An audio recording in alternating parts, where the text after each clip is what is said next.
that young upstart. Left like a pigsty. He had a days. He had. What self-respecting girl would go out with a lazy, good for nothing, the likes of him? Mom! He'll get his comeuppance one of these days. Mom!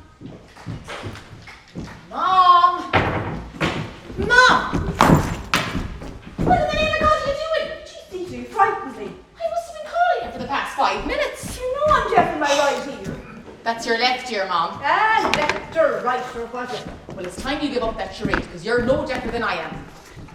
It has its advantages. There's some news you prefer not to hear. Then again, there's some news that you do manage to hear. It could be very interesting sometimes. Well, I haven't time to work out the logic behind that right now. What are you doing back here anyway? Didn't I hear you go out 2 hours ago? Yes, but as soon as I arrived at the office, Mr. O'Brien asked me if I'd mind filling in for the company secretary at a business conference in Dublin this evening. So, I came back to get the overnight case and check things out with you. Now, will you be alright here on your own, or I ask Mary Murray to stay over? I'm sure she wouldn't mind. Don't worry about me, I'll be fine. Anyway, that Mary will not drive anyone down. She never stops prattling. Another good reason to be there. Okay, so we'll make sure young Duncan cleans up after closing time, and I'll be down in the early train tomorrow. By the way, where is he? He hasn't turned up yet. Isn't he supposed to clean up at closing time every night? Wasn't that part of the arrangement when he got the job? He used the excuse he had a date with some young one. Oh, well, that's not the first time using that one. 'Twas her birthday, he said. That must be the 4th birthday she's had in the last 6 months. And when I pointed out that birthdays generally come once a year, he started grumbling that he should be getting twice as much money for the work he does here. Oh, well, the cheeky buck. It's time we showed him the door. And who'd I get to replace him? Who would take this job for the amount I pay? Anyway, I don't mind finding enough for a certain time of hour. Didn't I do it for the past 15 years? Well, he's taking advantage of you, Mom. Now, by the way, I tidied up the apartment at the weekend, and I put an advertisement in the window. It's ready to go if anyone calls about it, okay? Fine. Oh. Now. Come on, Dunphy, open up. That'll be Tom Freeney. First customer as usual. Now, if Dunphy doesn't show up this evening, don't open up, and I'll sort him out tomorrow, okay? Bye-bye, love. Bye, Mom. Safe journey.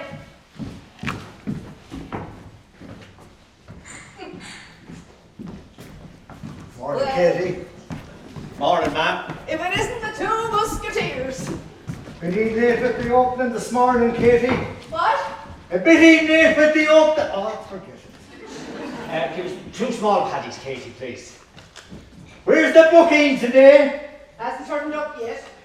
Wasn't worth the strike as a barn anyway. None of that language in here. Leave it out there in the street before you come in. Oh, sorry, I thought you were deaf. I'm as deaf as I want to be, when I want to be. Best of both worlds. Anyway, he was a bit of a smart aleck, wasn't he, Pat? I'd have to agree with you there. He was all of that. And he's not the only smart aleck around here. Oh, good morning, Sergeant. Morning, Katie. Lads. A good day for a warmer upper. Is it cold one? Hey, surely. Oh, it is indeed. Would you like something, Sergeant? A hot coffee or tea, maybe? No thanks, Katie. I'm on duty. I just got word that the flying squad are out the mountain road and they're pulling for everything. So, could I have a word with you, Pat? You mean me? I don't see any other Pat around here. Sure, Sergeant. What is it? A private word, Pat? Would you mind stepping outside for a minute? Sure, Sergeant. Sure. Goodbye, Sergeant. Good day, Katie. Tom? I'd say you're for the high jump. Well, if I am, I'll make sure you're jumping with me. What the hell do you mean by a remark like that? You asked for that. I hope he's not in trouble. I poor old Pat, not at all. Sure, he wouldn't do any harm to anyone. Listen, Katie, can you throw us up a couple of mediums there? The barrel's out. That young Dunphy. I told him to change the barrel last night. He didn't bother his head. Oh, this is the last straw. Do you know how to change a barrel? I haven't a clue. I only drink the stuff. Listen, forget about the medium and give us another couple of half ones there.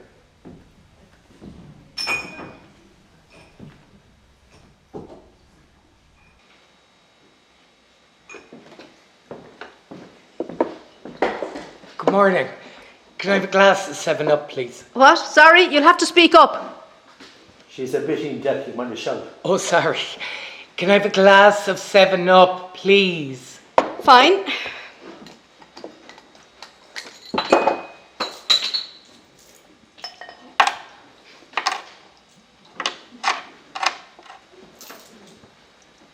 There you are. Thank you, ma'am. You're welcome.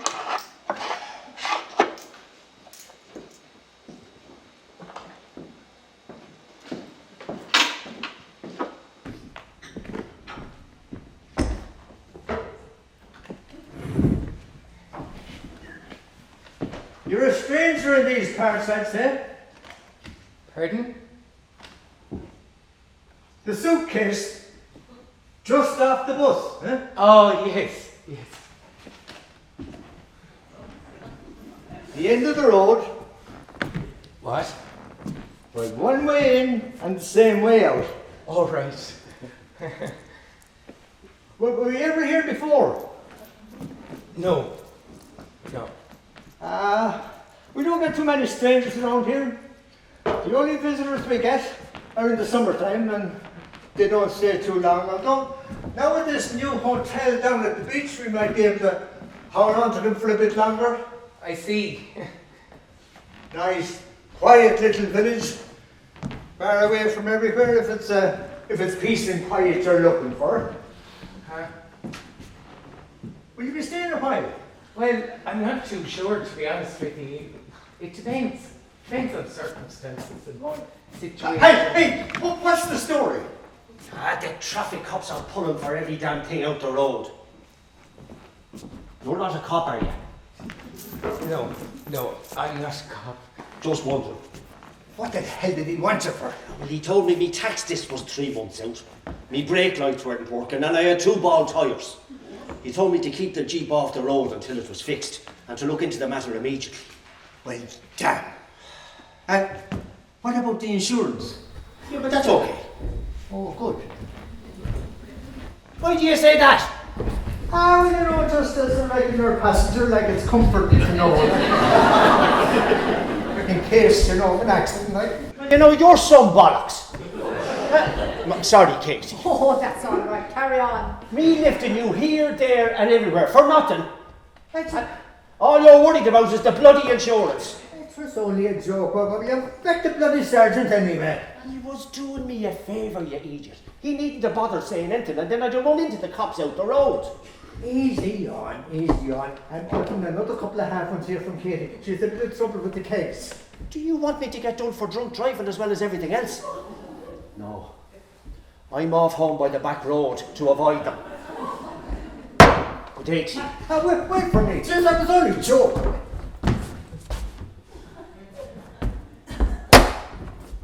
Yeah. Good day, Katie.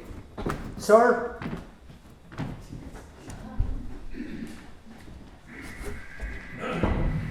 Sorry about that. They're characters, those two. I could see that. So, you are Katie Sweeney? I am. Well, I'm just here to inquire about the apartment you have for rent in the window. Oh, the flat. Yes, is it still for rent? Oh, it is indeed. Double room? That's right. Nice and cosy. All the mod cons. Is it yourself that they wanted it? Well, I might be staying for a while, so it might suit. Oh, I'm sure it will. What did you say your name was? Sorry, I didn't. Oliver Cleary. Ollie for short. Ollie. That has a nicer ring to it. Would you like me to show you the flat now? If you're not too busy. Oh, not at all. Oh, Ollie, Yes. you don't by any chance know anything about changing a beer barrel, do you? Well, as a matter of fact, I do. I worked as a part-time barman, just on a casual basis, nothing full-time or anything. Right. Is there a problem? Well, the barrel's out, you see. And the barman hasn't arrived yet. And I'm getting too old to be resting with beer barrels. Would you like me to change it for you? Would you mind? Not at all. Great. You get the wrench and the shelf in there. And you'll get the new barrel in the storage room just in around there. That's it. Oh, mind your back. They're heavy on yokes. There you go. Nothing to it. But you know what, Ollie? It was God that sent you.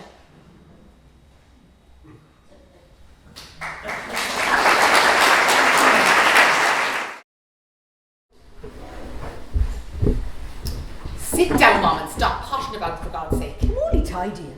Look, leave it. We need to talk about this Ollie fella. All right. Fire ahead. Now, about this business on the phone last night.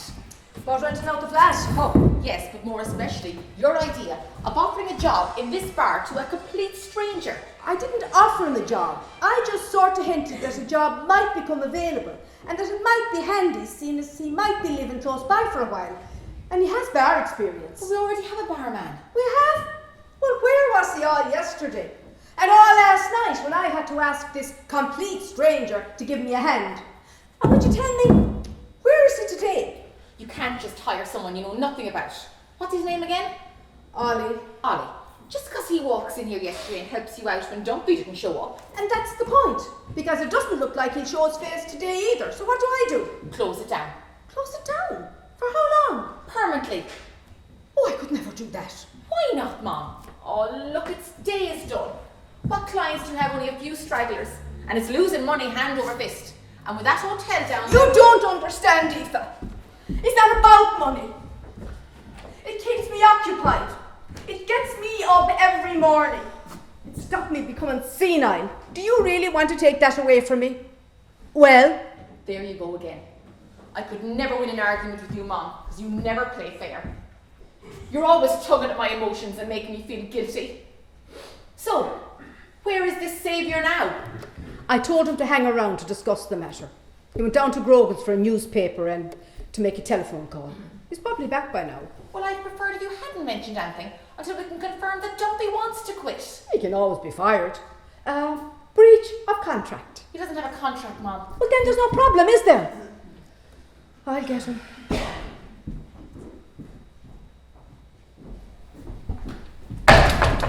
Ollie, this is Aoife, my daughter.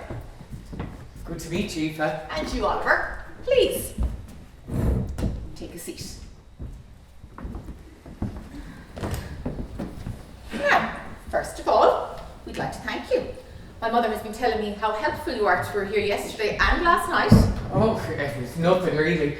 Changing the cake, serving a few regulars. It's not rocket science. And thank you, Katie, for allowing me to stay in the apartment last night. It was very cosy and comfortable. Oh, I'm glad you like it. And sure, why wouldn't I help you? After you giving me a hand in the bar here last night. You know Tom Freeney at the end of the bar? He told me at closing time that you were the best barman this pub ever had. Oh, well, despite what my mother says, Tom Freeney is hardly someone one would go to for a reference. Well, I did my best. And we thank you for that. Now, first of all, my mother says you're interested in renting the apartment. Yes, I am. For how long? Well, 2 months, minimum. Willing to pay a month's rent in advance, cash.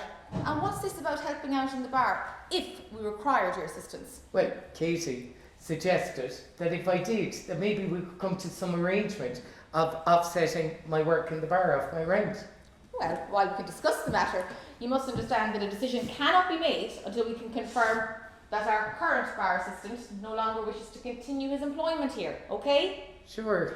So what we're discussing is an agreement that may be beneficial to both parties in the event the post becomes vacant. Of course, I've no problem with that. So, how long are you planning on staying? Well, I'm not really sure, to be honest. I don't mean to be awkward or anything, but like, if circumstances change for me, I mightn't be here all that long. So what you're saying is that the situation changes, that you may leave at any time? Well, I didn't mean it that way. Of course not. Look, Aoife, if he's only staying for a while, sure, give plenty of notice. I am prepared to do that. Now, you see, Man, can you get a coffee in the kitchen? Oliver, would you like a coffee? Yes, please. milk and sugar. Milk, 1 spoon.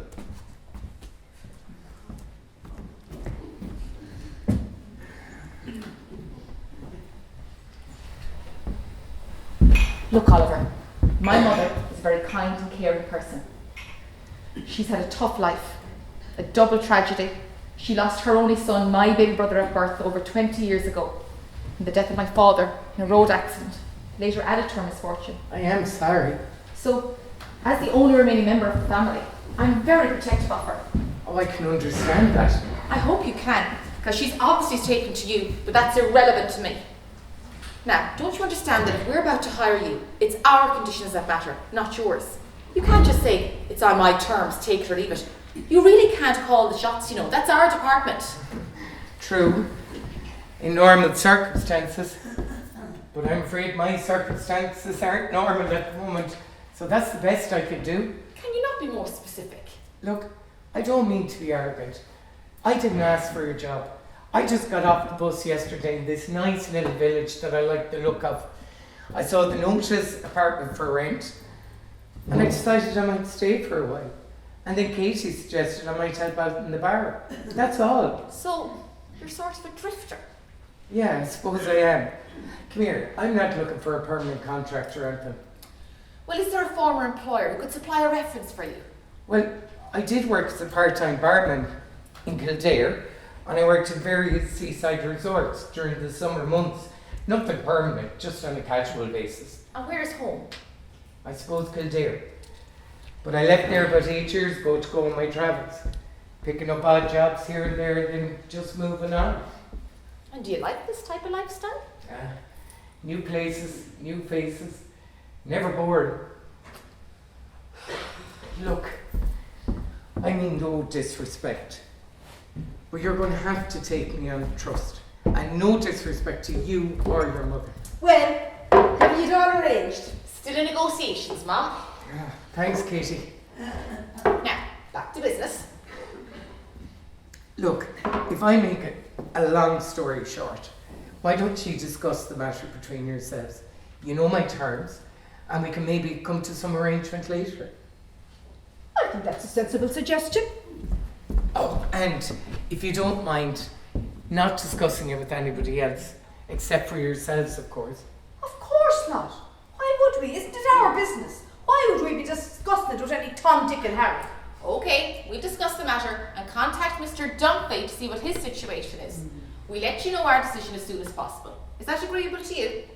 Yes, but irregardless of your decision, I'd like to rent the apartment from today, and we can sort out the other details later. Well, we will consider the matter along those lines. Well, I'm off to do a bit of exploring, but don't you worry. I'll be back plenty of time to give my assistance before the bar reopens this evening. Try the mountain road. There's a great view of the sea from there. Oh, sounds like a pleasurable walk. Good day to you both. Good day, Oliver. Bye, Ollie. Well, Well, what? how did you get on? So-so. What do you mean, so-so? Just can't figure this guy out. Wandering about from place to place, working here and there and moving on again. What sort of way is that to live? Nice if you can afford it. At least that way you'd never get bored. Some people are like that, Aoife. Itchy feet. They all settle in one spot eventually. Skeletons in the closet, maybe. Everyone has skeletons in the closet. And we're no exception either. There isn't a human being born yet that hasn't something to hide at some stage in life. So, Mom, what are you asking me to do? You, Aoife, do things in the hard-nosed tradition of that company that you work for. Always suspicious of people's agendas. This job isn't big business, where everything has to be done by the book. This is about a young man who's a bit unsettled, has troubles of his own maybe, and he's doing his best to overcome them. Well, you make it sound so simple. Most things are. It's only when we make mountains out of molehills that problems occur. Lighten up. Relax. You're too serious-minded, Aoife. Live a little. You're young yet, and you put too many hours into that job for one thing. Don't leave the good things of life till you're too old. I get well paid for it, Mom. It's my career. All I'm saying is lighten up a bit. Oh, spare me the lecture. So you're going to take on this man you know nothing about, who may walk out at any moment he chooses? This is a small run-down pub with a few regulars that I just keep open, not for the money, but because it gives me an interest, something to do with my days. Can you understand what I'm saying? Okay, Mom. Yes, I can. Look, relax. Let everything work out for itself. We keep it simple. How about a month-by-month basis? And we'll set his pay against the rent of the flat. A total stranger who walks in here, and already you're sticking up for him. I'm sticking up for no one. just maybe for all your education, I'm a better judge of character than you are. Maybe you're right. But you know, Mom, you never were a real good judge of character. You married Dad, for God's sake. Aoife! Messing around with that bitch. Oh, give it a rest, Aoife. Hear no evil, see no evil. That's the way to deal with gossip mongers. When they get no satisfaction, they stop. Oh. And you know, he wasn't always like that. The death of your brother and my condition made me that way. Sure. We always wanted a son to keep the business going.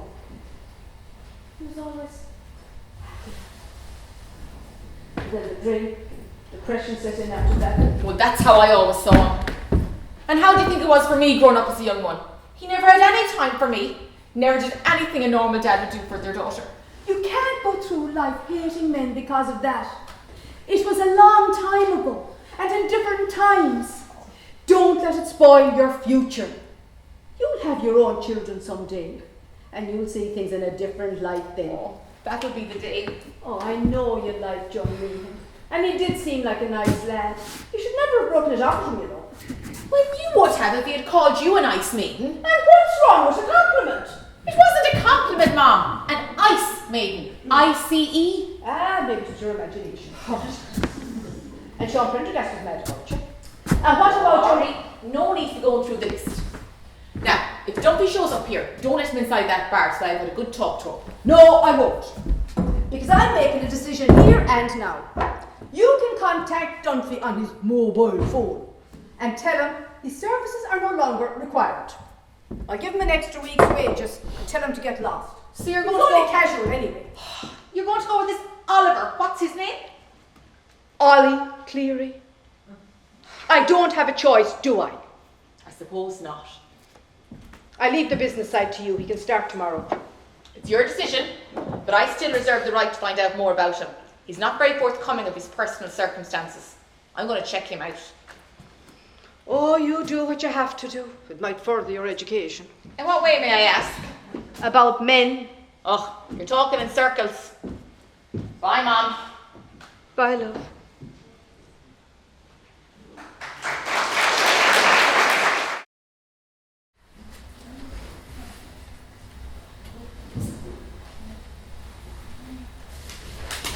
Oh, good morning, Oliver. Oh, good morning, Aoife. What's this? The news of the world. I didn't imagine that was your style. Just for the English soccer coverage. I haven't seen you around for a while. Oh, I'm tied up with work at the moment. Deadlines to meet. All work, no play, eh? Just a social call. I have a visitor here for you, Oliver. A policeman. What? Relax. I just invited our local sergeant to introduce himself to you. Come on in, Sergeant. This is Oliver Cleary, Sergeant Quickly, our new barman. Oh, good to meet you, Sergeant. Welcome to Knocksala. Ollie, you do. Ollie Carey. Yeah. The name doesn't ring a bell, but I have a strange feeling that the face does. Don't I recognise you from somewhere? I don't think so. Let me see now. Face. I never forget a face. I could have sworn that I've seen it. Ah, yes. A couple of weeks ago, didn't you pass me by coming in here to Katie's? The man with the suitcase, right? Oh, yeah, just off the bus. Your last stop, huh? What? The bus. It has nowhere else to go. That's why they call it Last Stop Knocksala. Oh, you had me confused there for a minute. Ah, I'm a devil for faces, but sometimes names escape me. Getting old, I think. Well, I leave you two to get better acquainted. Oh, by the way, can I borrow your paper, Oliver? Sure, I was finished with it anyway. I'll return it later. Thanks. Bye, Aoife. Take care. Take care. Well, first of all, Ollie, I must apologise for not calling around sooner. But my wife Maureen whisked me off to New York for 2 weeks. When I got back, there was a mountain of paperwork to catch up with. Oh, no bother, Sergeant. No. I always make a point of calling round whenever newcomers come to the village. So when I met Aoife this morning, I made her drag me in here to meet you. So, what do you think of our little village, Ollie? A nice place. Small, quiet village. Nice people. You've settled in the job quickly? It's not too overtaxing. The older set most. Ah, yeah. Well, the younger crowd rarely come in here much. Even less so now, I imagine, with the opening of the new hotel down at the beach. Were you at the opening? No. I stuck to the paperwork. Let the young lad, Garrett Hughes, look after that side of things. It's a fine spot. Be a great addition to the village if it's run properly. Bus loads of tourists, spending a few bob. Some of them will even drop in here to sample a real traditional Irish pub. Well, they haven't found us yet. And to be honest, we could do with the business.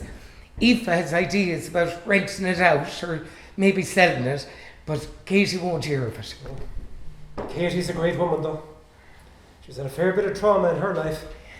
Losing the little fella at birth over 20 years ago, and then her husband John killed in a road accident 5 years later. Aoife's great with her, though. Tough lady. Oh, you better believe it. Very intelligent.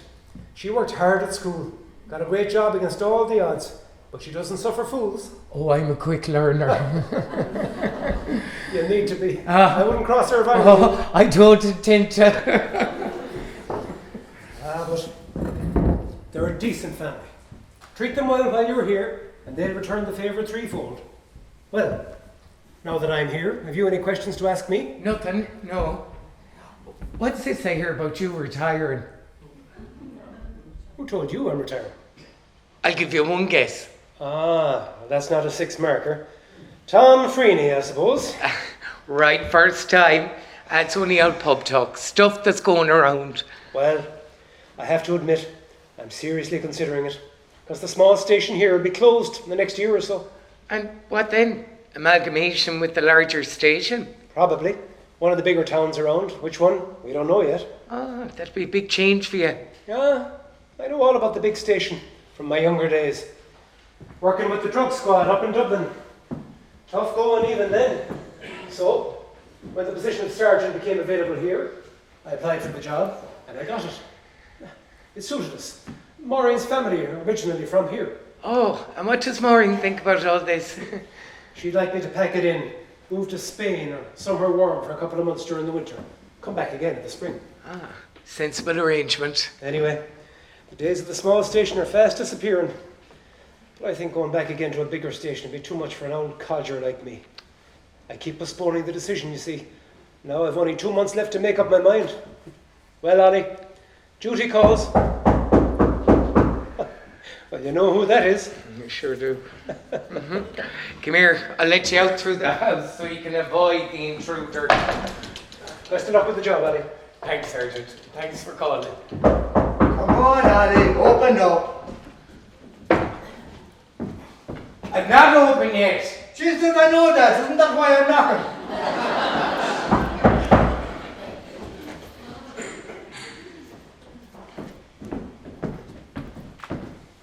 Morning, Ollie. Well, it was up until this point in time. This point in time, politicians talk. What do you mean?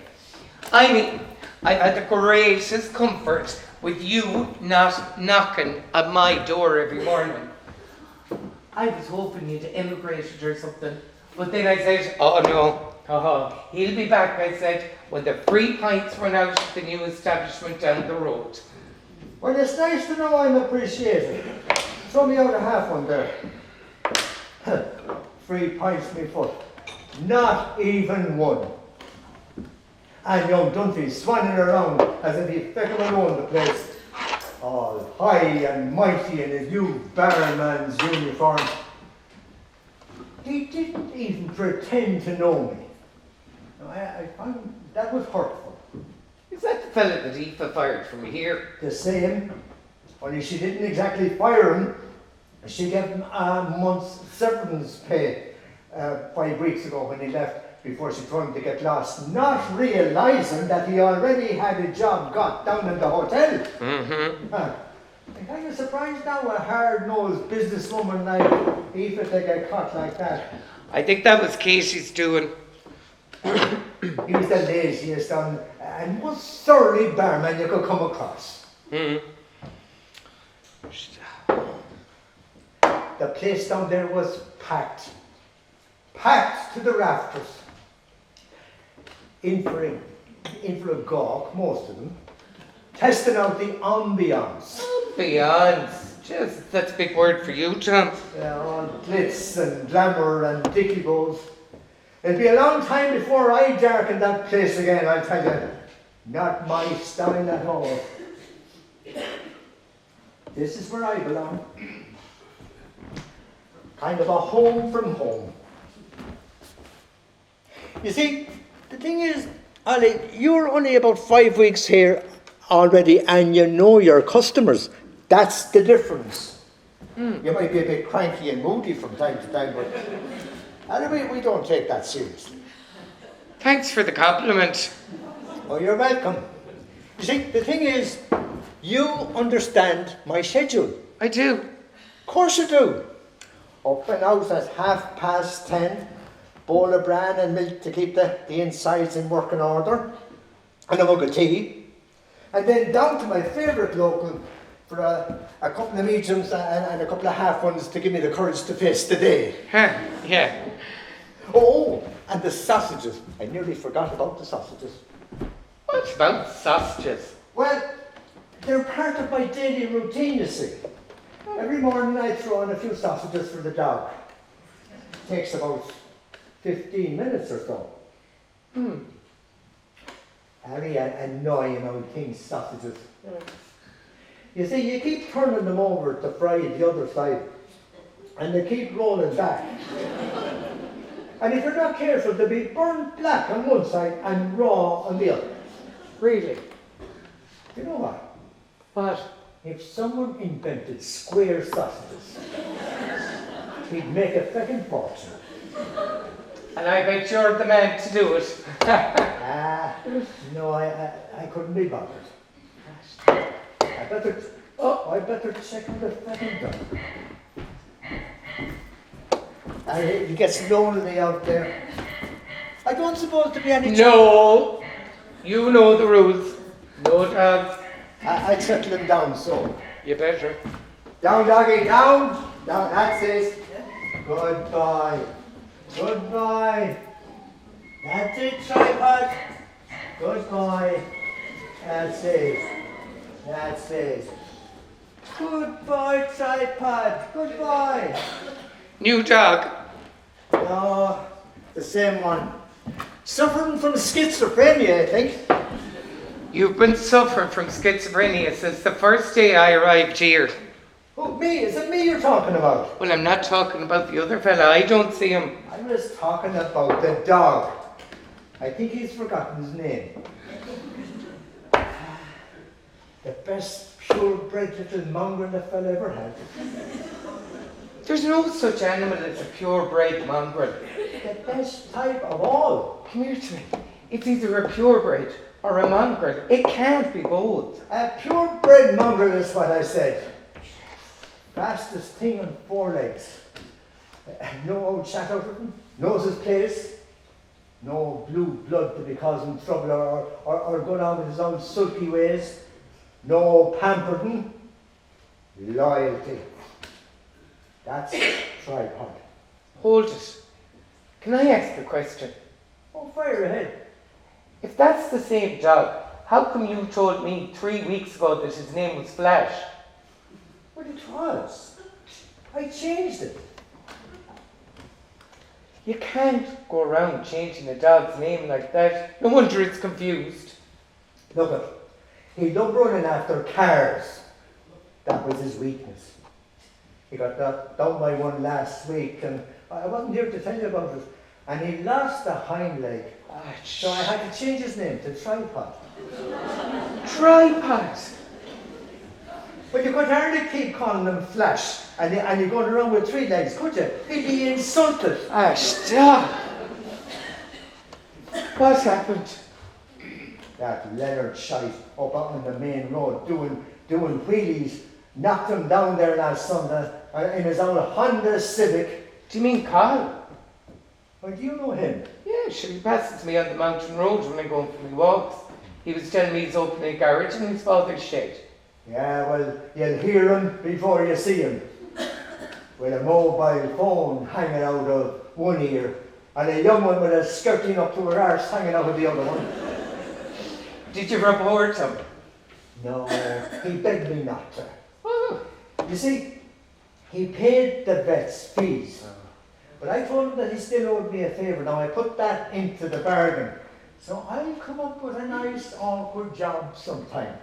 And what type of awkward job might that be? Well, I don't know now, but when it comes up, he owes me. Come here to me. I haven't seen your partner in crime in a while. Who? Pat. Has he gone to ground or is he drinking down the new establishment as well? I think the wife has him tied up this year. Yeah, brought him off to somewhere in Portugal, for his birthday. I think she was afraid we'd go on a bender for a week to celebrate like we did last year. So she whisked him off to keep an eye on him. That's the trouble about being married. Were you ever tied down yourself? No! No, when I was a young lad, I did have a steady girlfriend once. A nice, good-looking little one she was too. And? She was too expensive to run. You see, her big ambition was to tour the world. And sure, all I could afford was to bring her down to the beach on a fine Sunday and buy her a 99. So we kind of drifted apart. Do you think did her wish ever come true? Oh, it did, I heard later. She married a millionaire, right? No, she married a fucking sailor. Throw me up another one there, Ali, will you?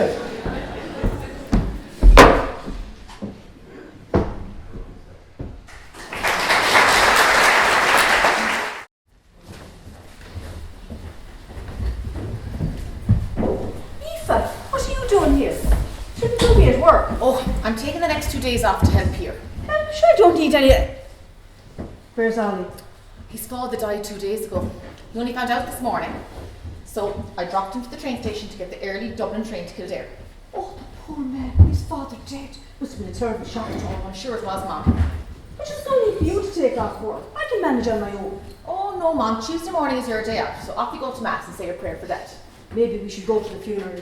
Oh no, Mom. Too far. And I have too much work here to do in lieu of the 2 days off. And Ollie wouldn't expect us anyways. We'll have to get a mass card at least. Well, I'll do that when he gets back, okay? All right. Oh, and I'll tell Father Malachy to remember him in the mass this morning. Do that. Good idea, Mom. What was his father's name? James, Mom. James Cleary. Now, James Cleary. run along. Why do I get the impression you're trying to get rid of me? Because I'm pushing you out the door, Mom. That's Oh, why. Right. All right. James Cleary. Oh, the Lord's mercy on us all.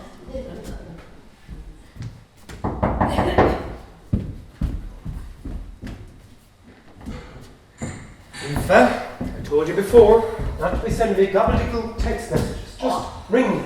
I'm sorry, Sergeant. Now, what's the problem? Ollie left this morning. Oh, the bird has flown, huh? Well, no, not really. His father died 2 days ago, so he's gone to attend the funeral. Well, if a man's father dies, Aoife, you would expect him to attend the funeral.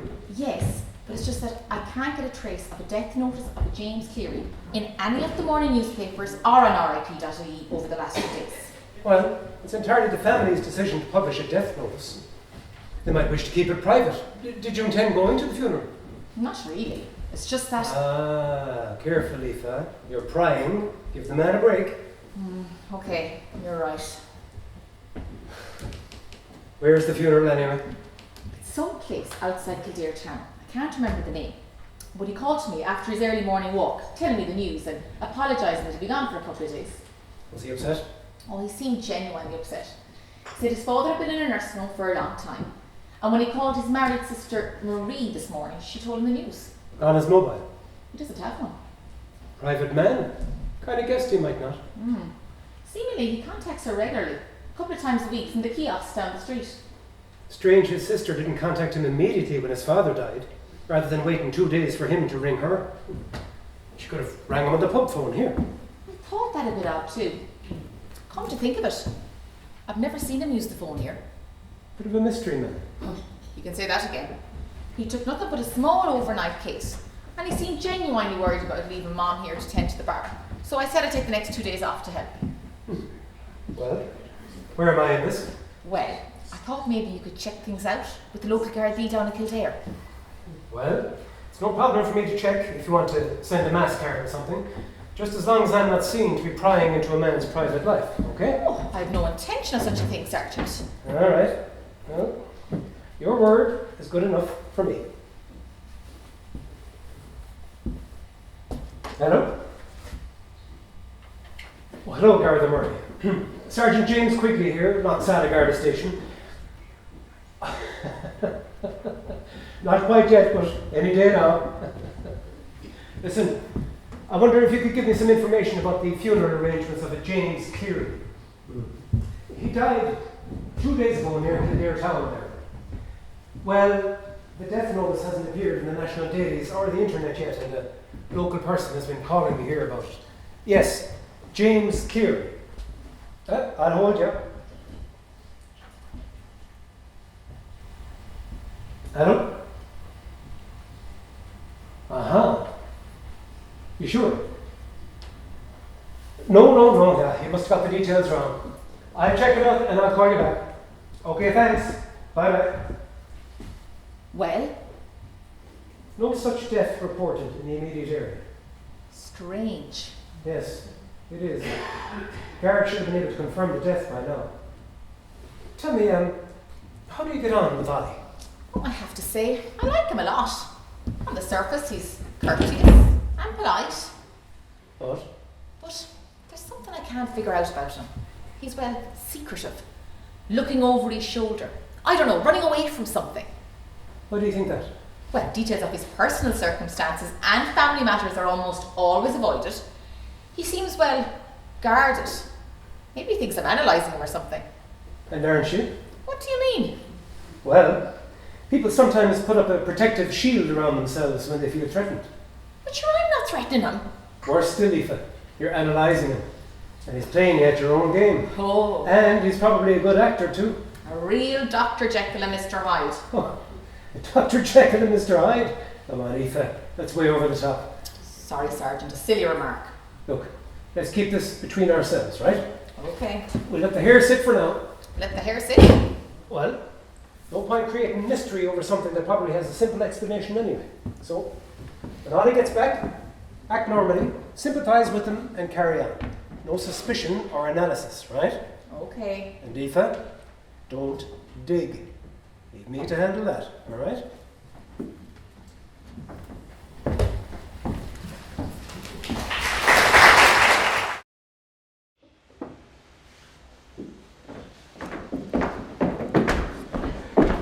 Afternoon, lads.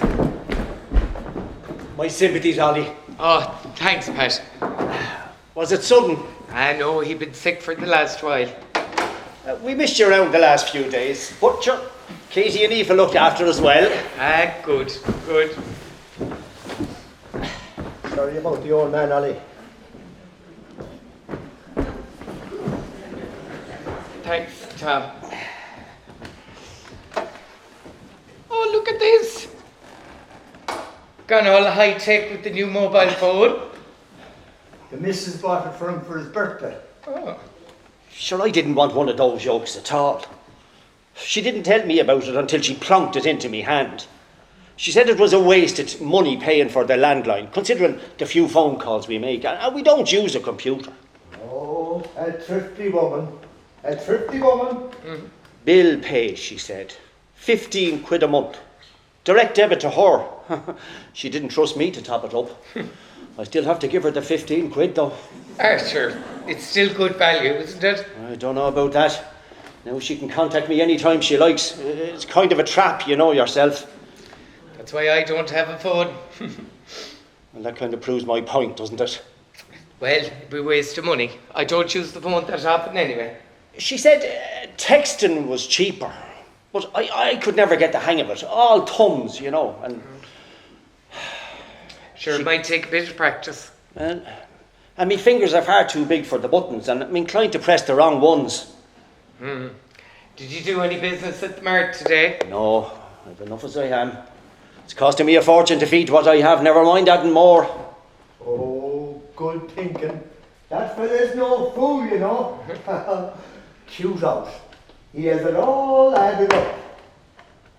Not as cute as you, though. I wouldn't say that now. Well, I would. I pick you up in the morning and bring you to the mart with me for your day out. And I appreciate it. Well, you might show it. Show what? Your appreciation, as you call it. Has it escaped your memory that I've paid for 3 rounds already today and I still haven't seen the colour of your money? You always seem to be gone to the toilet when it's your round. Known round here as the quick rush out and the long stay abroad. And it has nothing to do with hemorrhoids. Sometimes I get carried away, like it kind of slips me mind. Throws up a couple of mediums there, will you, Ollie? No. Go on. It's a cold old day, though. Oh, must it is a bad old summer, nothing but rain. You'd want something to keep you warm inside. Good idea. Ollie, throw us up a double brandy. It'll give the stout a chance to settle. What chance do you want to rob me? When did I ever see you drinking brandy before? Well, there's a first time for everything. Isn't that right, Ollie?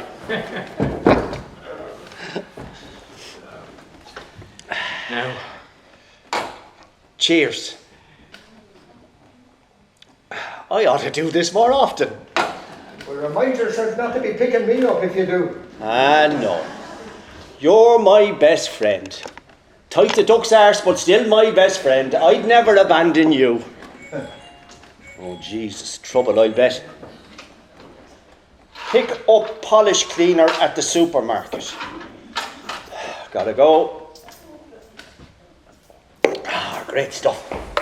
But you can't go like that. It's paid for. Relax, let it settle. Well, don't be too long or it'll be gone flat and it'll be no bloody good to anybody. I'll be back in less than 10 minutes to finish it off. Oh, don't be in any rush.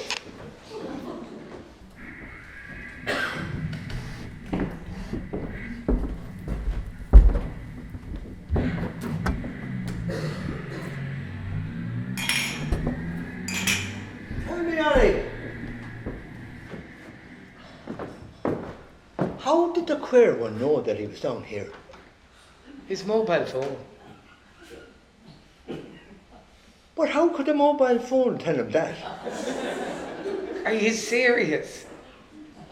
What do you mean serious? It's a simple fucking question. It's not. It's a complicated question, and it'll take me a while to explain it to you, but I'll have to do it later on.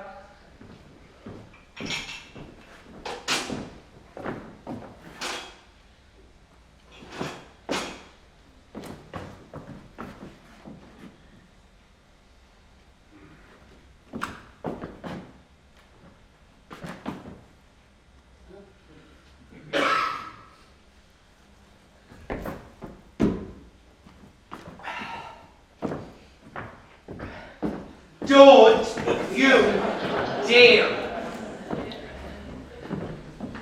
Well, why wouldn't I? Isn't he after screwing me for a double brandy? And anyway, the missus probably won't let him come back anyway. Don't, or you'll be walking home for the rest of your life. Why ruin a beautiful friendship? Oh, he'll get over it. Less than 10 minutes, isn't that what he said? That's what the man said.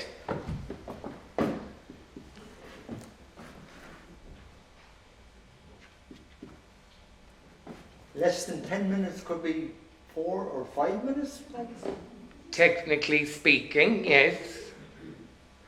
Well, you're my witness. He not as cute as he thinks. This will teach him less than 10 minutes. They're cute, how they're cute, fecker.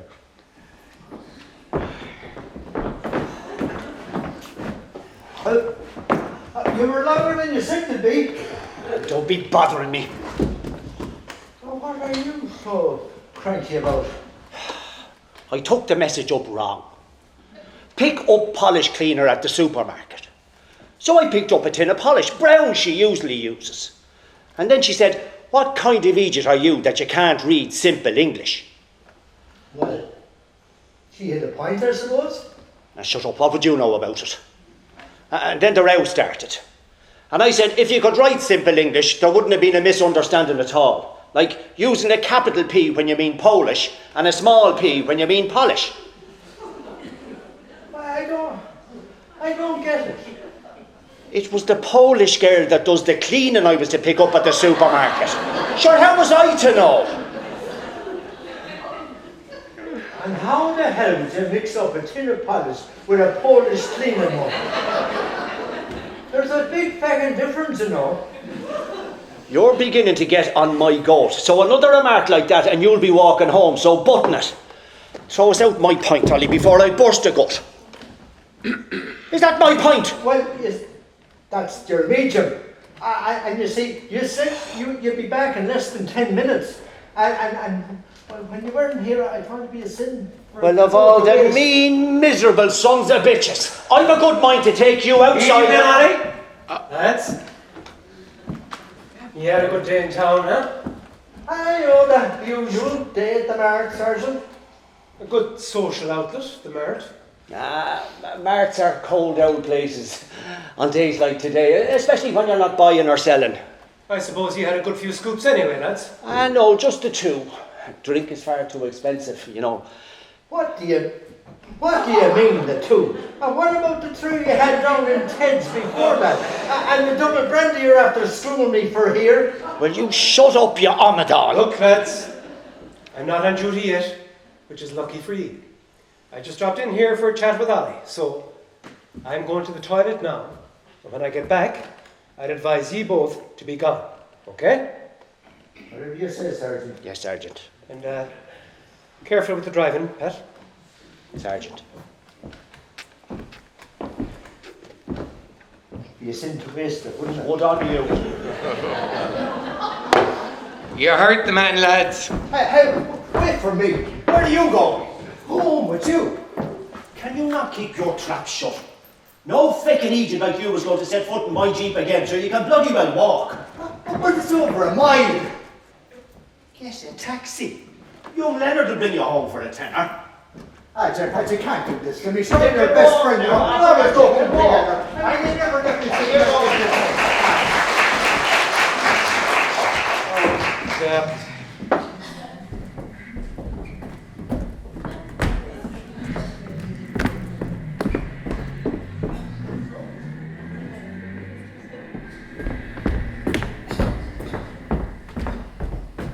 Forgot the stick, Sergeant.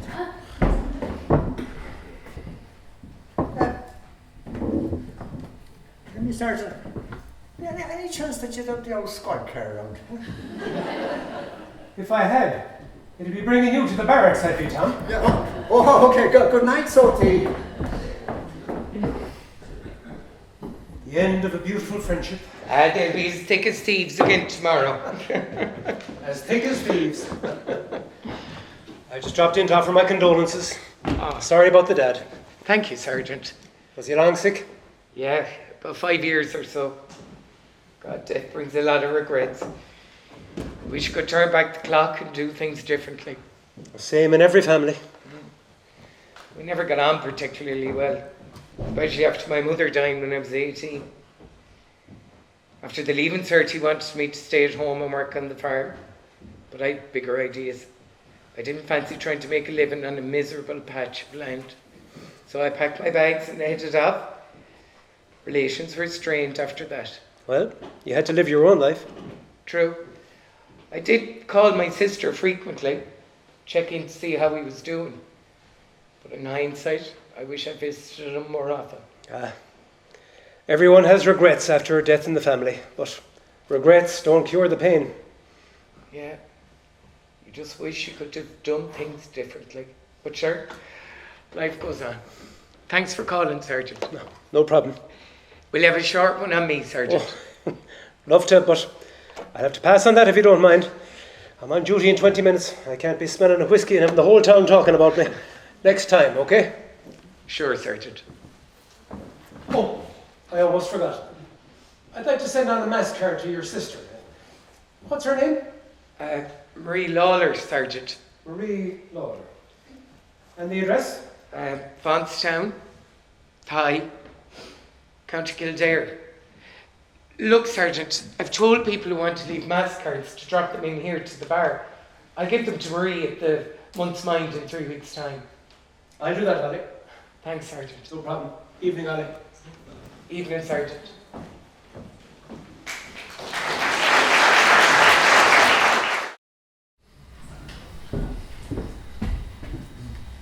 You're very quiet.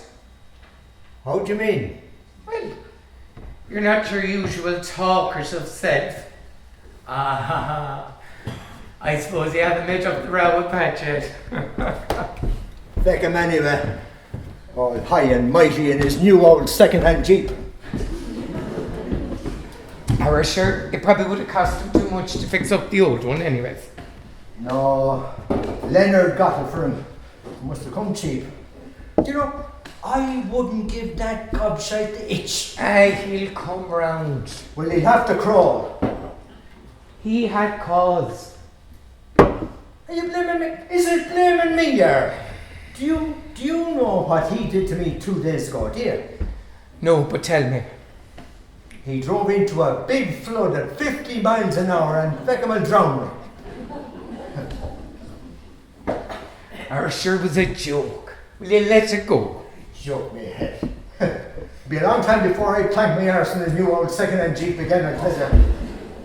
Well, you should have your own transport anyway. What? A small car. Bring him out to town. And you get one for next to nothing. And Leonard does you a favour, so he'd get it cheaply. I don't think so. Why not? Haven't you a few bob? Bit of comfort in your old age. Well, you see, I have no fucking driving licence. I let it run out over 30 years ago. And at my age, I'd have to do the driving test again. And then there'll be the insurance and the tax and there's too bloody complicated and too expensive. Why didn't you keep renewing your licence, for God's sake? Well, I had a bit of an accident over 30 years ago and, well, there were complications. I bet there were. Do you want me to tell you the story? I'm sure you're going to tell me. Well, it was on a Sunday over 30 years ago. I had a Volkswagen Beetle and I brought 3 of the lads to a football match one Sunday. And after the match, we called into the pub for a few scoops, to celebrate, Yeah. And this road safety ad came up on the television. Do you know the one about the bollards and how far you could travel before you stop after applying the brakes in an emergency? I remember, yeah. Well, I told the lads that any decent driver could stop, even going at 50. Now, I was a fairly decent driver myself and I was well able to handle the car, from my FCA experience, but the boys thought I was only bluffing. How long is this story? Not too long now. Do you know what? Throw me up a half one there and we'll save your boredom. All right. Anyway, the argument started, and the next thing on the way back home, the boys came along and they said, "Prove your theory, and we'll buy you a pint each." Now that would be 3 free pints. It was an offer I couldn't refuse. Naturally. And the next thing, Ginger McCann in the back, he came up with this great idea when we hit a straight stretch of the N59, the one with all the telegraph poles lined along the side. Well, he said that he'd pick one at random and then he'd shout, "Hit them!" and I'd screech to a halt. How did you measure the distance? I'm coming to that. You see, Larry in the back, his foot was 12 inches long. So we'd measure from the spot back to the marked pole. Divide by 3 for yards. Exactly. But there were kind of complications. Oh, jeez, I bet there were. You see, when Ginger shouted, "Hit them," well, I jammed on the brakes. And just as the car was beginning to slow down, the next thing I got this flake up the arse from behind. Why did you use the rear view mirror? I didn't have a fucking rear view mirror. So the FCA truck out on Sunday manoeuvres with about 20 recruits and benches in the back, and they were sprawled all over the place, cursing and swearing. Trouble. well, you could sing that. The next thing, who stepped out? Only my old friend, Colonel Duffy. He was a retired army instructor. Good Duffy, they used to call him because of his old beard. And do you know what he said to me? And me coming out and the back aching, trying to drag myself out of the beat. Do you know what he said to me? What did he say? Oh, fuck, not you again. And I explained to him that I had no option. I had to brake suddenly to avoid hitting the little doggy that was crossing the road. Oh. Did he buy it? No, that theory was rejected. Because do you know what the agent said when he asked them? Do you know what they said? What dog? Some friends. So there I was, the beetle in bits, engine oil all over the place, me back in agony from the impact, and Skinner in the front seat, pouring blood from hitting his head off the dash. There was no seat belts to see. But I laid it down to your man Duffy, and I told him in no uncertain manner that he was to blame, and that I'd be suing him and the feckin' FCA. Oh, well, rightly so. They hit you from behind. Yeah, well, then you see, he started to walk around the remains of the beetle with his little notebook, examining the destruction. And eventually he said, well, there's no insurance, no rear view mirror, and the tax is 3 years out of date. 3 felonies. And that I'd be hearing from the legal department of the FCA and the Gardaí. That means so and so. So I decided to lie low for a while. I thought of slipping off to England. But the following morning, I hopped on the bus down to my Auntie May to lie low. And you never went back? No, never to return. The poor old Volkswagen Beetle. The first and only car I ever had. But fair play to the boys though. They never sued me for injuries. Oh, sure. Loyalty's a great quality in friends. Loyalty me bollocks. They couldn't find me. And neither could Duffy. You see, the letters kept coming. The letters kept coming to me at my mother's house, and she kept returning them address unknown, and eventually they stopped coming altogether. And you're here ever since? Yeah, I took care of the aunt for 19 years, and eventually she left the house and the bit of land to me. An arrangement of mutual benefit to both parties, I said. Are they still looking for you? After nearly 30 years? No, I don't think so. You see, I took precautions. I didn't apply for the dole for 3 years.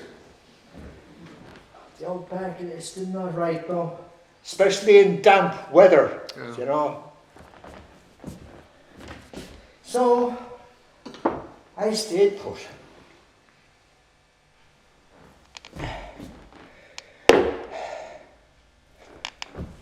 Oh, the poor old.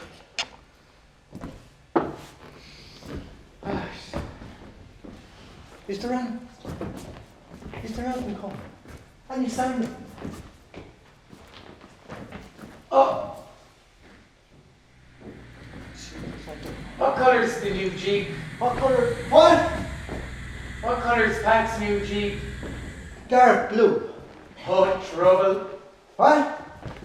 Well, if it's a dark blue Jeep, I have to pull it up outside. Oh. Is he coming in? He is. Now, I want no trouble from the two of ye. or I'll throw both of you out in the street. There'll be no trouble for me, but I'll hold up my side of it all the same. Well, I'm just warning you. Won't be a word of it. Stop it.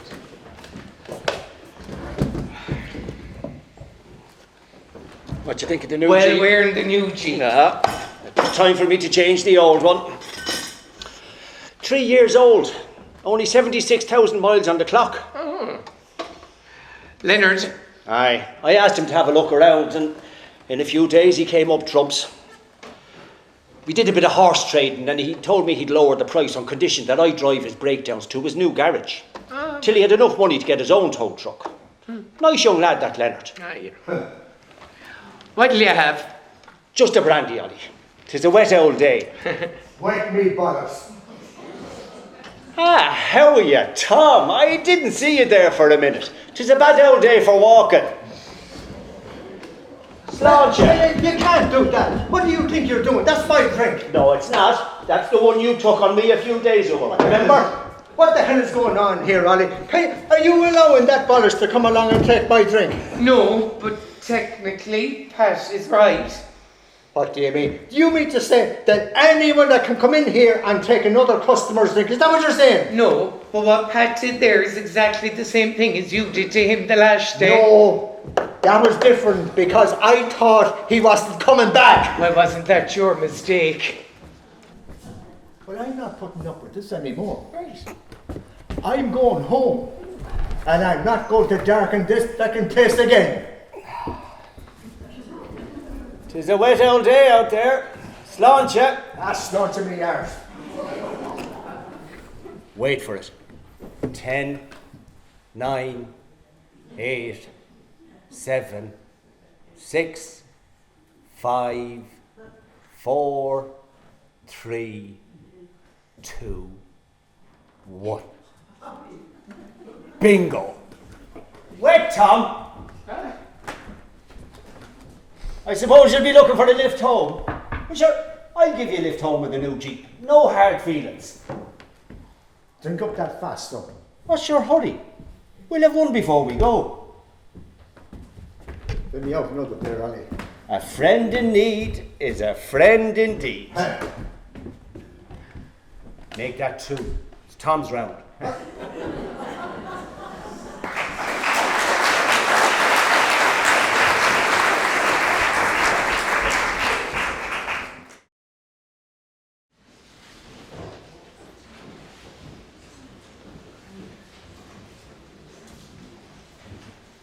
There'll be another one there.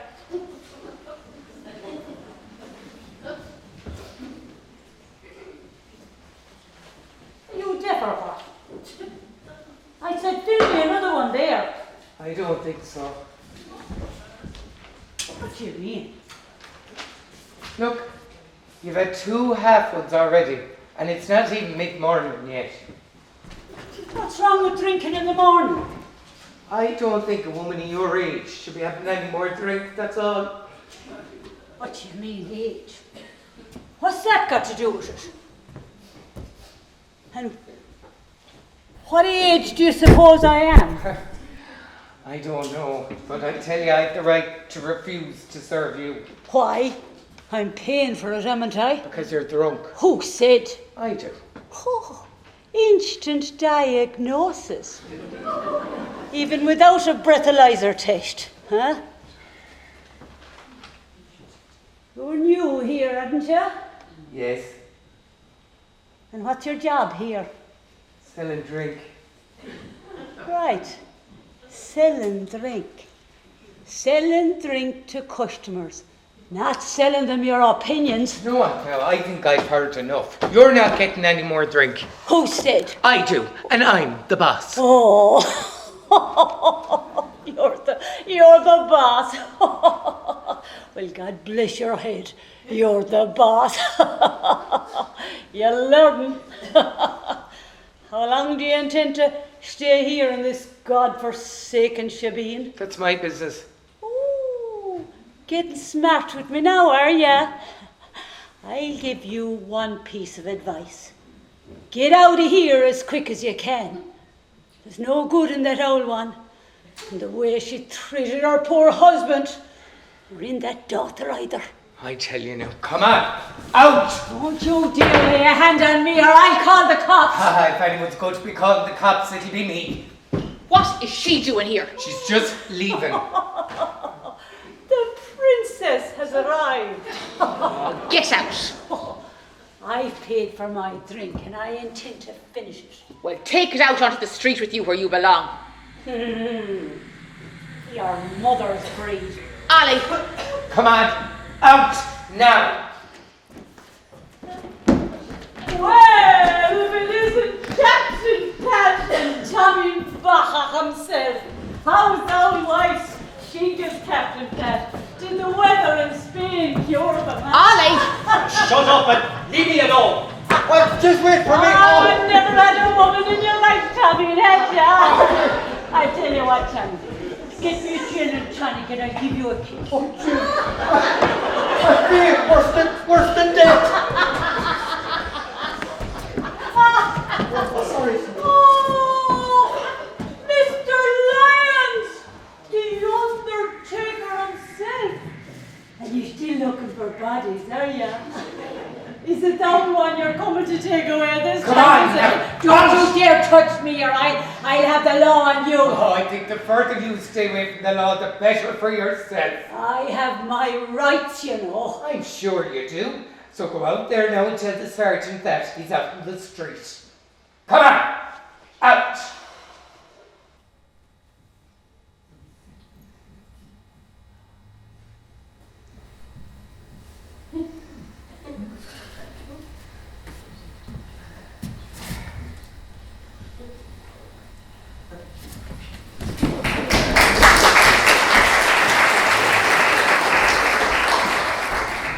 I am so sorry about that.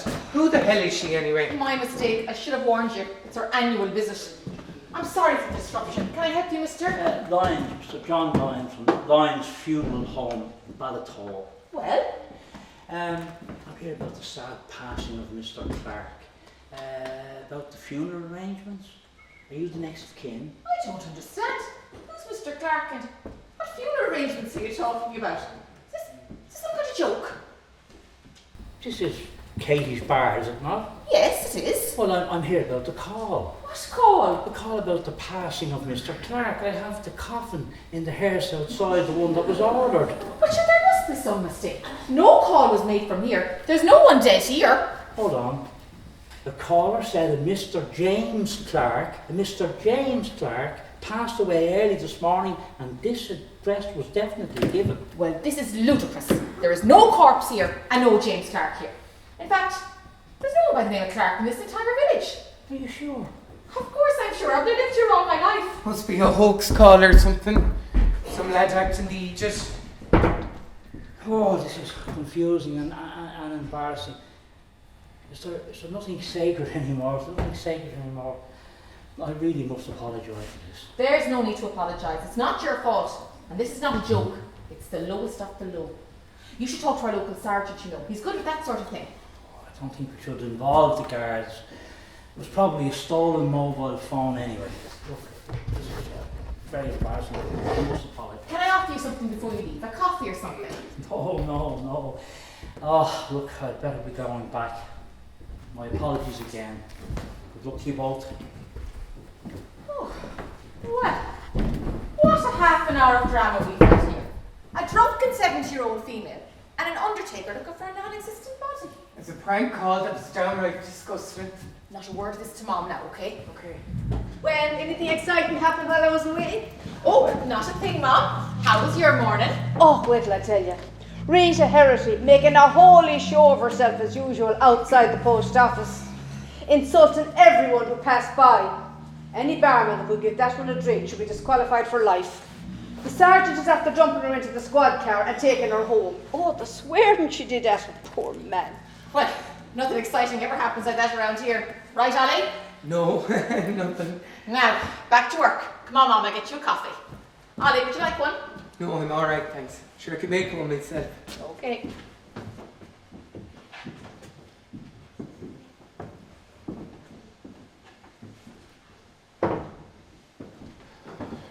Right, Ollie. Two things. The first one, a complaint. Oh.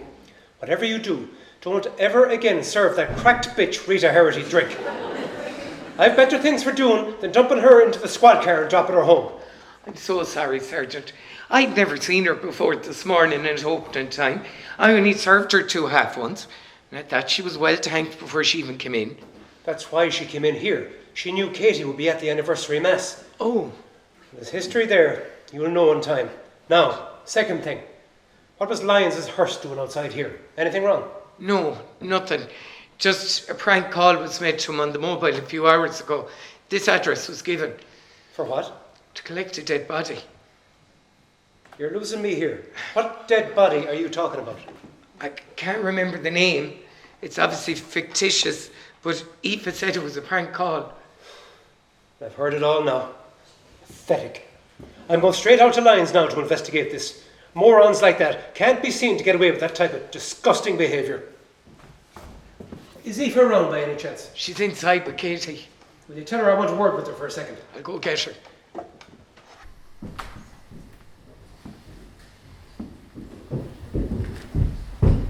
Yes, Sergeant. About this bizarre episode with Lyons, the Undertaker, that Ollie's after telling me about. What the hell is going on? Oh, looks like a prank call. What was the name of the dead person that Lyons was supposed to take away? James Clark. James Clark. Mm-hmm. James Clark. Was Ollie here at the time? Yes, he was. Why? How many times was the name James Clark mentioned in the course of your conversation? About 3 or 4 times. Why?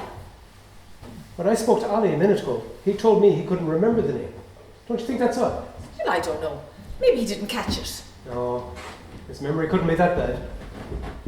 Why would he say that he couldn't remember? I'm missing something here. Dr. Jekyll and Mr. Hyde. What?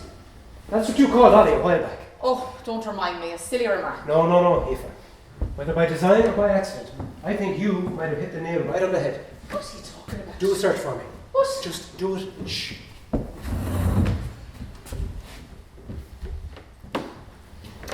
Well?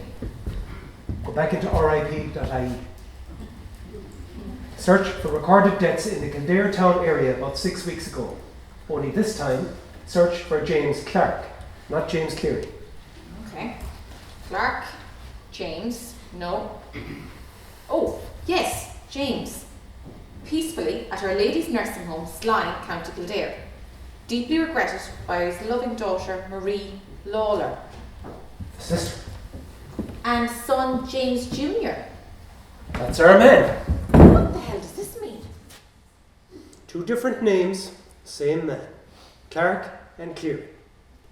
His real name is James Clark, which he changed to the Irish form of the name Cleary, or O'Cleary, and probably uses a second name, Oliver. But why? Well, obviously to hide his identity. So the Undertaker visit wasn't a joke? A warning. A death threat. I think our Ollie might be in serious trouble. So what now? Well, we can discount the prank theory now, but I'll speak to Lyons immediately. He might be able to describe the caller's accent. And then? Well, I have a few days leave to take before I retire. Kildare might be a nice place to bring Maureen. What? She likes the horses. There's meetings on in the Curragh Friday and Saturday. Just for the horses? Yes, just for the horses. But you never know who I might bump into by accident down there. Like one Marie Lawler. All unofficial, of course, and I think you know why yourself, okay? Fine. But I expect you'll have your own go at Ollie while I'm away. Now, that's a private matter between the 2 of you. Say what you have to say, but I have to warn you. Scaring him off now is not in anybody's interest. So don't screw things up on me. Am I making myself clear? Perfectly, Sergeant.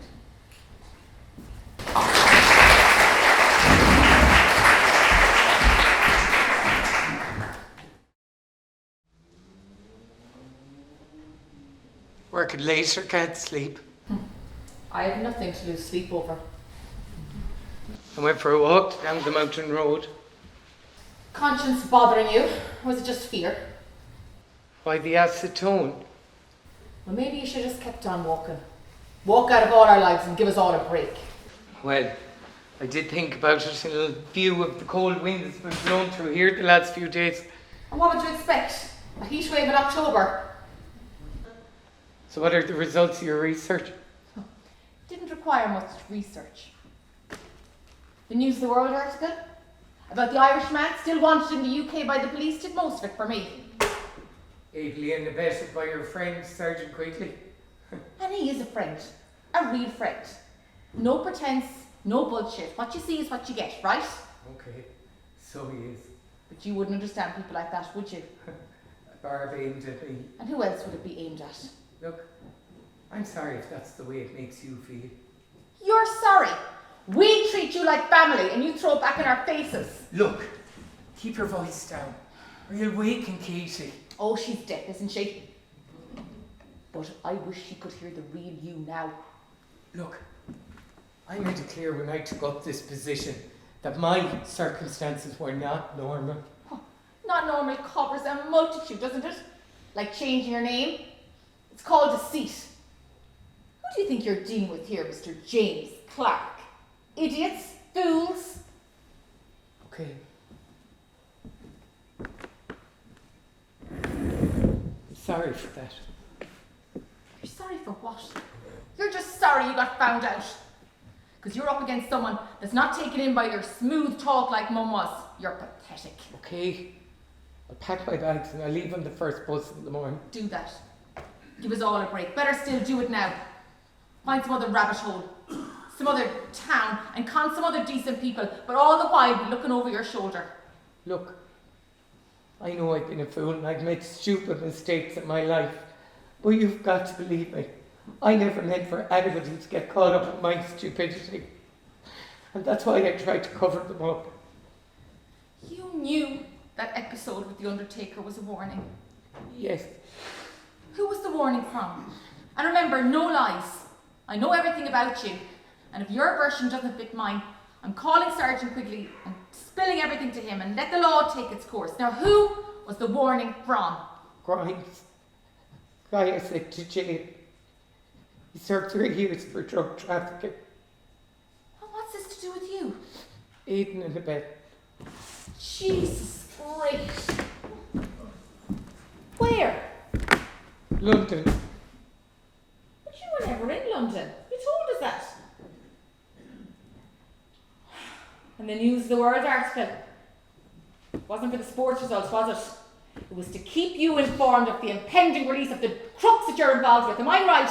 Yes. What does this entail for you? Means I could be extradited to the UK to face charges if my cover is blown here. Oh, looking for sympathy now. Well, you can forget it. You won't get any of that here. How did you get caught up in all of this mess? I worked in an Irish bar. Grimes was the gaffer. But he was pushing dope and laundering money through the pub accounts. What was your involvement in all of this? Trusted me. Paid me cash to do some deliveries. What kind of deliveries? Drugs to pushers. And you willingly did this? No, not intentionally. I didn't know what I was involved in the beginning. I thought it was routine pub business. I just drove a van, parked it, locked it up, and I came home in the tube. Others used to collect the deliveries and return the van to base. A week later, it was a different destination. And you didn't ask any questions? No. But as soon as I realised what I was involved in, it terrified the hell out of me. After Johnny Moran's accident, I finally found the courage to act. And who's Johnny Moran? My best friend from home. We went to London together, got jobs in the buildings. A year or so later, I started working in the bar. One Saturday after a hangover, he fell off the scaffold. Spent 6 weeks in hospital. Went to visit him there. And how did he take it? He didn't hold it against me. He was that type of lad. But I told him I'd make it up to him.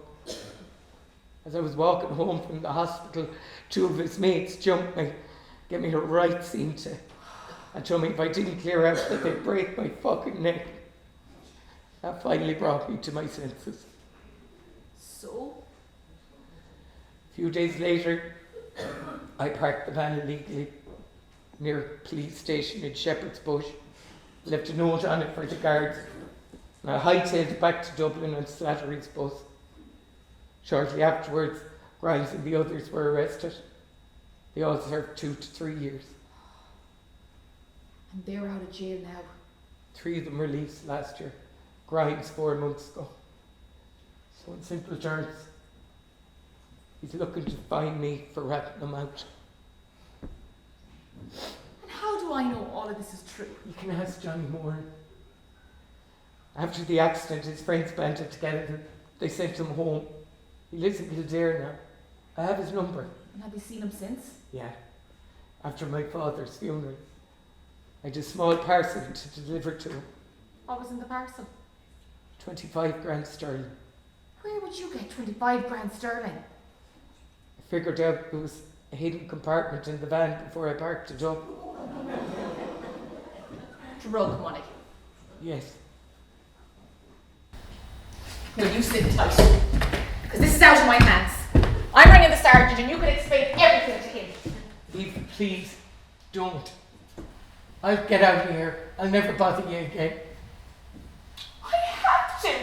You're after getting a death threat. He'll come calling. Eva, you've nothing to do with this. You will be found in a ditch with a bullet hole in your head. And won't you be rid of me then? No, Grimes doesn't work like that. He'll just come after me looking for the money. He won't get it. What then? My cover will be blown. I'm still wanted by the authorities over there. But listen, I'm sick of running, and I'm willing to take whatever punishment comes my way. If you feel you need to call Sergeant quickly, go ahead and make the call.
Good evening, James. We meet again. Now quietly. Sit down. Suppose you're going to stab me in the back, are you? Oh, that would be appropriate, all right, the sibling, but no. Those methods are a bit too clumsy for me. I leave that to people like you. No, my methods are a bit more subtle than that. Like sending an undertaker. Oh, a bit crude, I admit, but it was all I could move at the time. You're very clever, James. Doing all the things a man on the run should do. We're not clever enough. If you want to remain anonymous and you want to leave your past behind you, you stay well away from family. It's my father's funeral. Oh, no, sorry, I missed that. Look, but I did catch the month's morning mass, courtesy of a very helpful parish priest, and I knew you would fulfill your family tradition and turn up. Oh, you let me down, James. I thought you were clever than that. But, you might. And the rest was easy. You followed me here. Oh. Dark glasses and a beard hide a multitude. Then I noticed you get in the same bus, same train, short walk to your nest in this little pub. Then I checked into the hotel for a couple of nights, made a call to an undertaker, returned to Kildare to pick my car up, made some business dealings with some clients from the north, and here I am again. All that trouble for me, eh? No trouble for me, James. trouble for you. You're bluffing. The truth is you skipped London after you were released because you knew well there'd be a line of heavies gunning out to get you for ratting them out in the trial. Keeping an eye on the British press as well. We're two of a kind, James. Rats deserting and sinking ships. You're as washed up as I am, Grimes, with nowhere to go. Oh, you boys don't underestimate me, do you? Who's the old bag? The lady that owns the place. So get rid of her. Leave her be. She's deaf as a beetle and she's well in with the cops. Oh, is she now? Good evening, madam.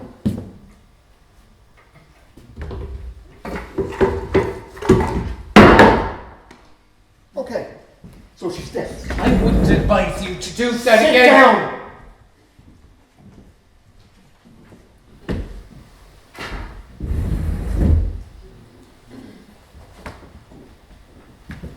Now you know what I want.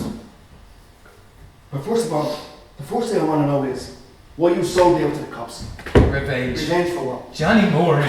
Let me laugh. Moran wasn't born. Wasn't my fault he had an accident. You knew exactly what you were doing. Oh yeah, I always know what I'm doing, don't I? Like the time I took you off the buildings and gave you a nice cosy job as a barman. Oh, yeah. A good barman, all right. I'm not so good at the ancillary activities. You're a bit too, not quite good, too sensitive for the job. He was my best friend. You destroyed him. No, you destroyed him. You know what he was like with his drinking problems. You never said, I never heard you shout, stop. That was to my shame. Oh, spare me the pious talk. You knew exactly what you were doing. You're looking after yourself. Huh? My old man died at the age of 49, have I worked up nearly 30 years down the docks, but he gave me one piece of advice. Look after yourself, son. And screw anyone standing in the way. He finished up in a wheelchair. Ah, the other bums did. It's not my fault that he had a hangover and he fell from the scaffold. Yeah, he made his own life, and you knew all about it. And you took the extra payments, the bonus payments, and pocketed them. Tell me this, what did you think the van runs were for, huh? Selling lollipops? I was naive. Ah, spare me that talk. You knew exactly what the money was for. Then you pocketed, said nothing, and then you went all yellow when you had a bit of a makeover from Johnny's pants. That's not the way it was. Ah, enough of this crap. All I know is you set me up. And I spent 3 years in a slammer because of you. Do you know what? I can return that compliment because the cops in London are still looking for you. Now, where's my money? What money? I did about 50 grand you stole from me before you sold me out to the cops and returned back to Ireland. I don't have 50 You're grand. going to find it. You have to this day week, okay? Next Saturday, 12 noon, at the hotel lobby. Be there with the money. Otherwise, you're a dead man walking. Do you hear me? You're a dead man walking. I wouldn't be so brave if I were you. Oh, why was that? You're forgetting one thing. Oh, what's that? You're not London anymore where you could bully your way around. You're on my patch now. Oh, I did my pep punishment. Now it's your turn. If I was you, you should worry about your own health rather than mine. Next week, at the hotel, 12 noon on Saturday. Be there. What in the name of God is going on here? Oh, sorry, madam, I just knocked over the tray. What did you say? I'm sorry, madam, I just knocked over the tray. Well now, you had better pick it up now, hadn't you? Okay, yes, madam.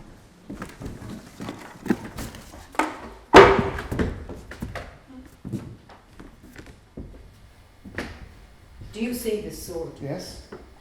A sword of honour, hundreds of years old. It belonged to one of my ancestors who fought beside Bonnie Prince Charlie at the famous Battle of Culloden. It's been hanging on that wall, untouched, since this building was built hundreds of years ago. Now, I don't know who you are, but you're a very lucky man that my husband is deceased, or you might have difficulty leaving this premises alive after that insult to my ancestor's memory. I will escort you out. No need for that, madam. And take your trash with you. After you.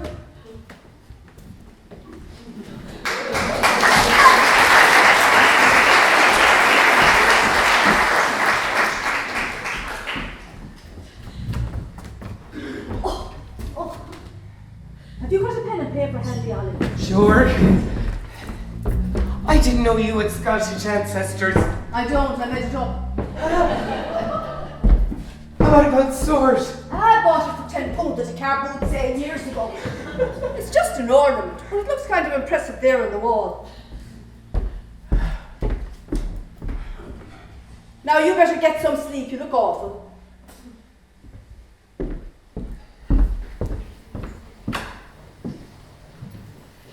I suppose you heard. I heard a different side of you. Like what? Like sticking up for yourself for a change. Keep your dignity, yes, but that's never enough. You can't let people trample all over you. Enough is enough. Remember that. Like you. Yes. Maybe like me.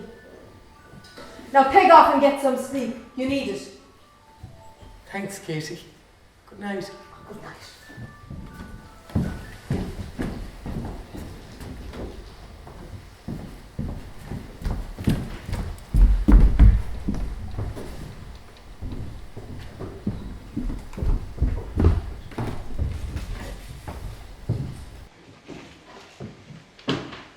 Hello.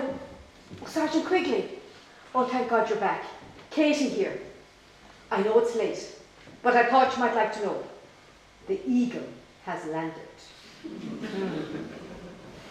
Car registration KAF 762L. That's right. You got that? An old vintage car. It's parked up at the hotel. Right. Oh, you can meet me outside the church tomorrow morning after 9 o'clock mass. Thanks, Sergeant. Good night. You're late. Oh, I'm wrecked. I was working overtime on a business contract for a meeting tomorrow morning. You're a bit late closing up yourself. Some fella called in just as Ali was about to close up. Oh, the guy I saw pulling off in the car. Don't know, maybe. They were talking for a while. Oh, you wouldn't have to know what they were talking about, would you? Sure, how would I know? I'm deaf. Of course you are, Mum. What would a deaf woman be doing listening to men's shaffwood at 12 o'clock at night? What's it to you, anyway? Oh, nothing, Mum. Nothing. By the way, that phone call as I came in wasn't for me by any chance, was it? No. A wrong number. I just hung up. Of course you did, Mum. Good night.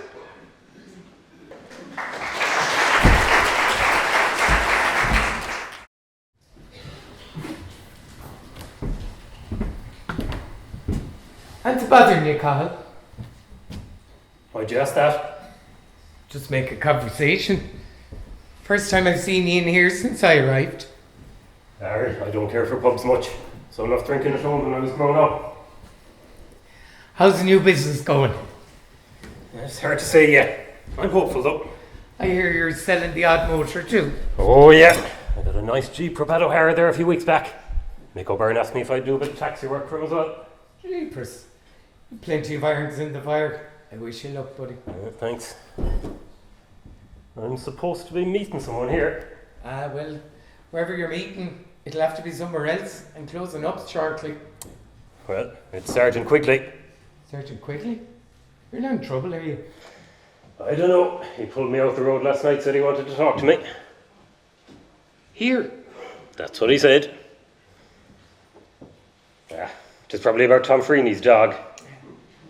Sure, that was months ago and it wasn't my fault anyway. Can't trust that fecker Freeney after he saying he wouldn't report me and all. Gobshite. Maybe he didn't. Yeah, why does Quigley want to talk to me so?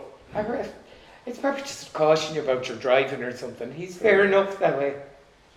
I had stuff to do tonight at the garage and all. Not sure. Sorry, sir, we're closed. Oh, Sergeant. Apologies for the late hour. Just want a word in private with this young man here. Is that okay? Sure. Can I get you a coffee or anything? No. This won't take long. Just a nice friendly chat. Isn't that right, Cahill? I'll leave you two to it.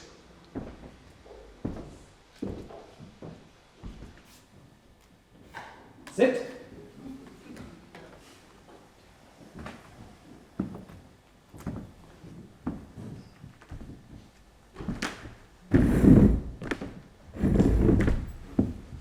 Well, Cahill, how are you?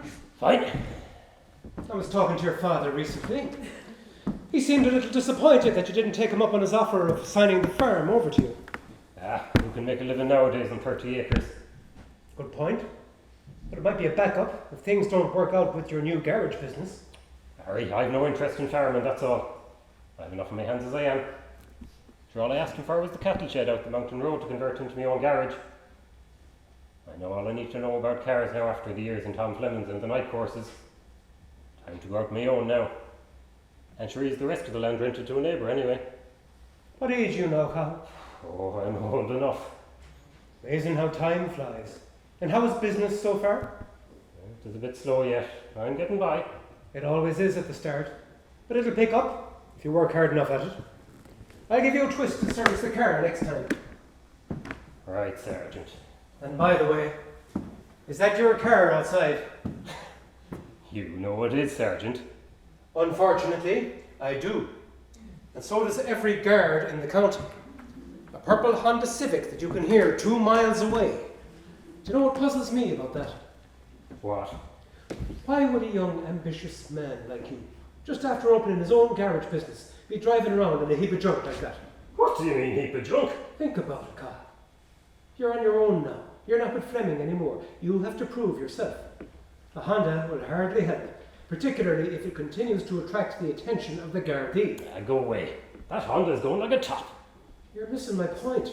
Flog it. Get a decent-looking van or something. Fleming will help you out there. Why would I do that?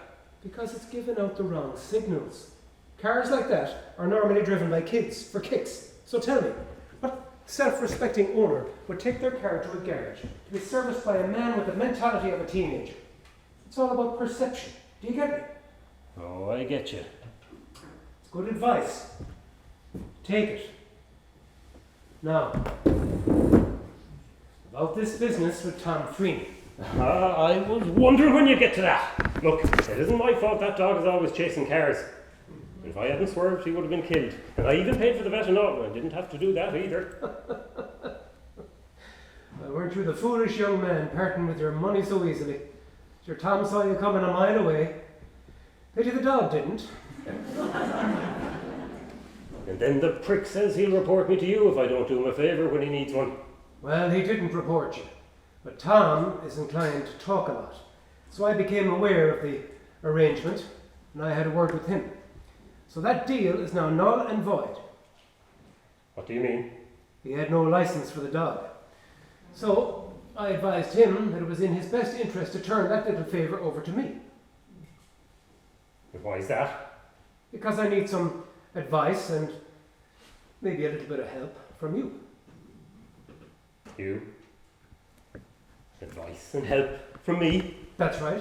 And by the way, if you ever mention this conversation we're about to have to anyone, and I mean anyone, I'll find a reason to throw every law in the book at you. You understand me now? Jesus, there'll be no need for that, Sergeant. I'll have me wish. Good lad. And who knows? There might be a little job with a few bob in it for you as well, right? Right, Sergeant. So, what advice are you after? About cars. You're the expert, right? I know a fair bit. No, not souped up old bangers like you drive. Old cars, yes, but classic, antique models. Top of the range in their time. That's my interest. You understand what I'm saying? Like the one parked down below at the hotel the last few days? With the English reg? The very one. Oh, you're sharp, all right. That caught your eye too, huh? E-type Jag, 1960s. Great condition. You'd notice a car like that. Stands out, doesn't it? Now, I have to warn you again. What you're about to hear is classified information, never to be disclosed to anybody, okay? My lips are sealed. See, it's come to my attention that this car you mentioned may be carrying illegal substances. So, why don't you arrest the guy, search the car? I can't. That requires a search warrant. The information I have came from an anonymous source. It might even be a hoax. I have no definite proof. So if the car were clean, I could be in trouble. Understand? So what has all this to do with me? The car needs to be searched, secretly, without the owner knowing, before he leaves here on Wednesday morning. That's impossible. Should the alarm system would go off immediately. How do you know? Oh, I had a good look at it. It's like Fort Knox. So you're telling me the security system is burglar proof? That's right. Feck it. Well, you're not much good to me, are you? Car expert, how are you? Oh, I didn't claim to be a car expert, Sergeant. 'Tis you gave me that title, trying to butter me up. Well, I made a big mistake, didn't I? That depends On what? on how badly you want to nail this guy. And if you're prepared to break the very law that you yourself were paid to uphold. What are you on about?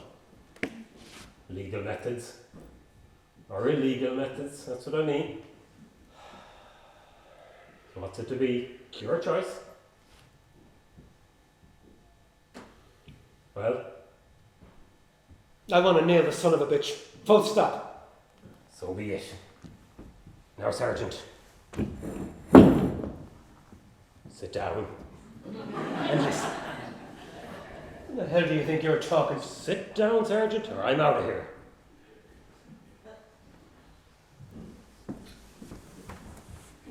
Well, now I'm sitting.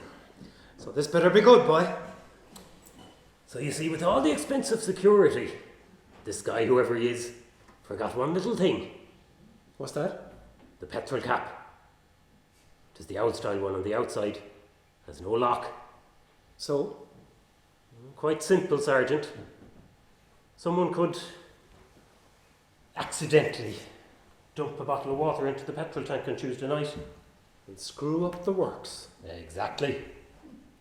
So on Wednesday morning, when he's leaving the hotel, you're sitting nearby in the squad car observing as he takes off. Go on.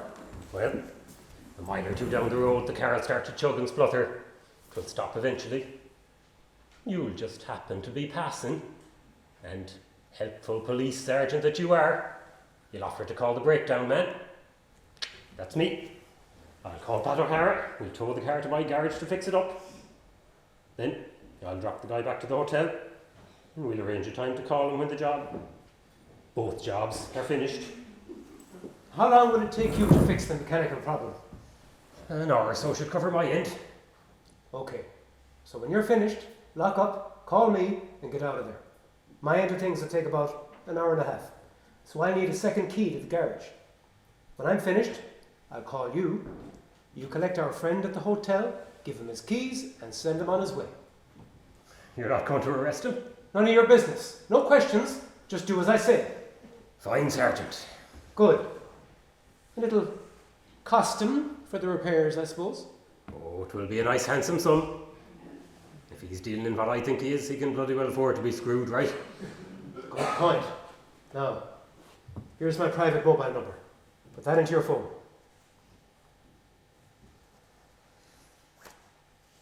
There's mine, Sergeant.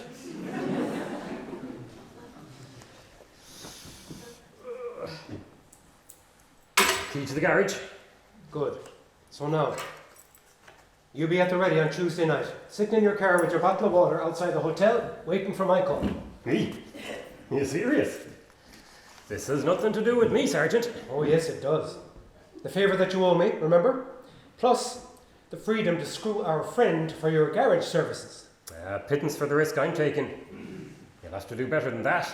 Look, boy, you're way out of your depth here. Don't get shirty with me. I'm not greedy, Sergeant. All I'm asking is that you might use some of the goodwill you have around here to throw a little business my way, now and again, in exchange for my cooperation. All right. I don't see anything wrong with that. It's a deal.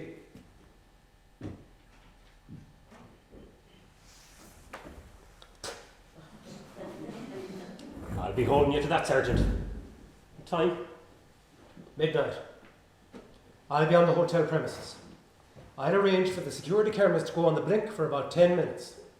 As soon as my number comes up on your mobile, don't answer, just do the job and get out of there, okay? Fine with me. Good. And don't screw up. Oh, I'll carry it out to the letter of the law, Sergeant. I hope so. Because if you do screw up, you're on your own. Understand, Evu? Oui, Sergeant. And if I were you, I wouldn't forget your promise to me. Have no fear, Cahill. 2 things about me. I always keep my promises, and I always take care of my friends. I look forward to putting that statement to the test, Sergeant. Midnight Tuesday. You know something?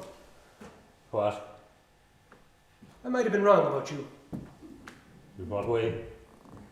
You're not the airhead I thought you were. You're smart. Cocky little so-and-so. And a devious little son of a bitch, too. Like yourself, Sergeant. Well, Cahill, maybe a little bit like me.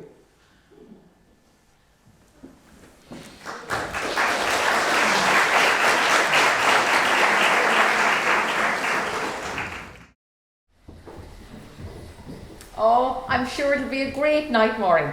We're all looking forward to it. Even Mum can't wait. Oh, don't worry about that side of things, Maureen. I look after that.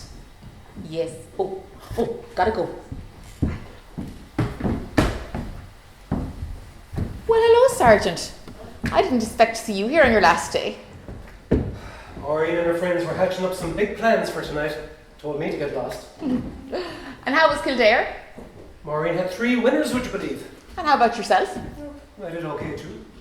You were away longer than I expected. She dragged me up to a hotel in Dublin. I spent the next day following her around from shop to shop. She was so wrecked when we got back to the hotel, she went straight to bed. So, I rang up an old friend from the force. Where's Ollie? You didn't by any chance screw things up on No, me? Sergeant, relax. I just gave him a piece of my mind, okay? Oh, he's on his break, preening himself for tonight, judging by the amount of aftershave and deodorant that assails my nostrils going down the corridor. Out to make an impression on someone. Oh, spare me. Take a seat there, Sergeant. I'm with you in a minute.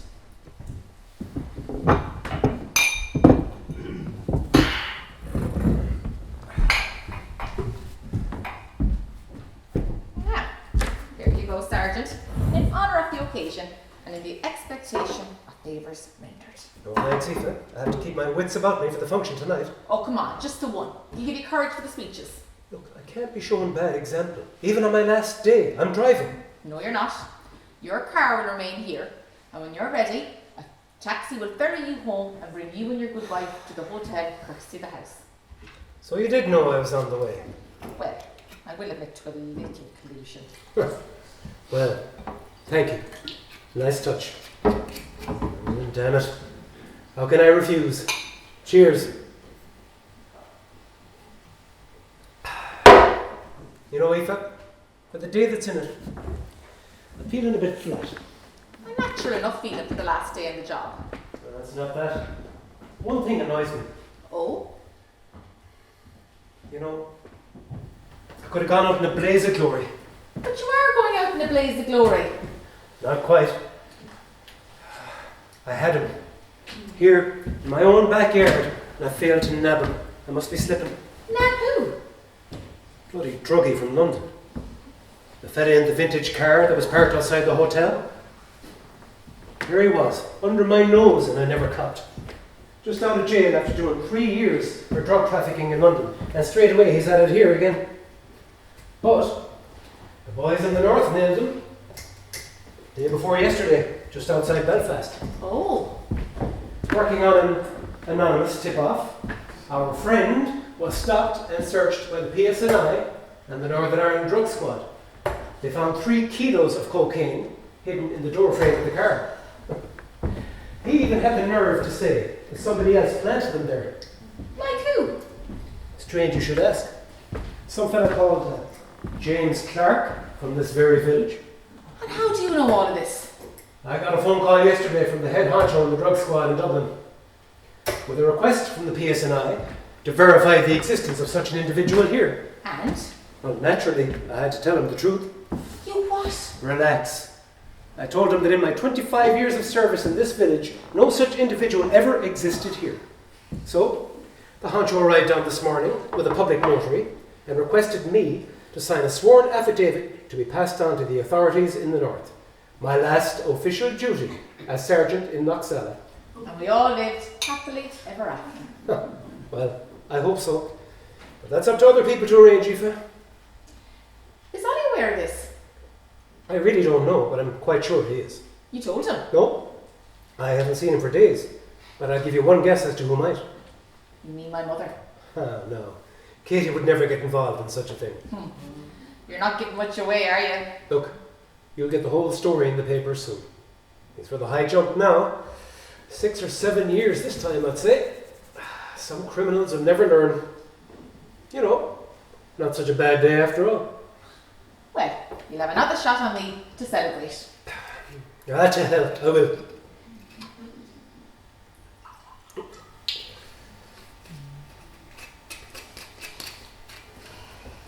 Sergeant, on a more personal note, Yes? there's something I've been meaning to ask you for years now. Do you think I might ask you now? Shoot. That morning, when my father died on the car crash on the mountain road, you were first on the scene, weren't you?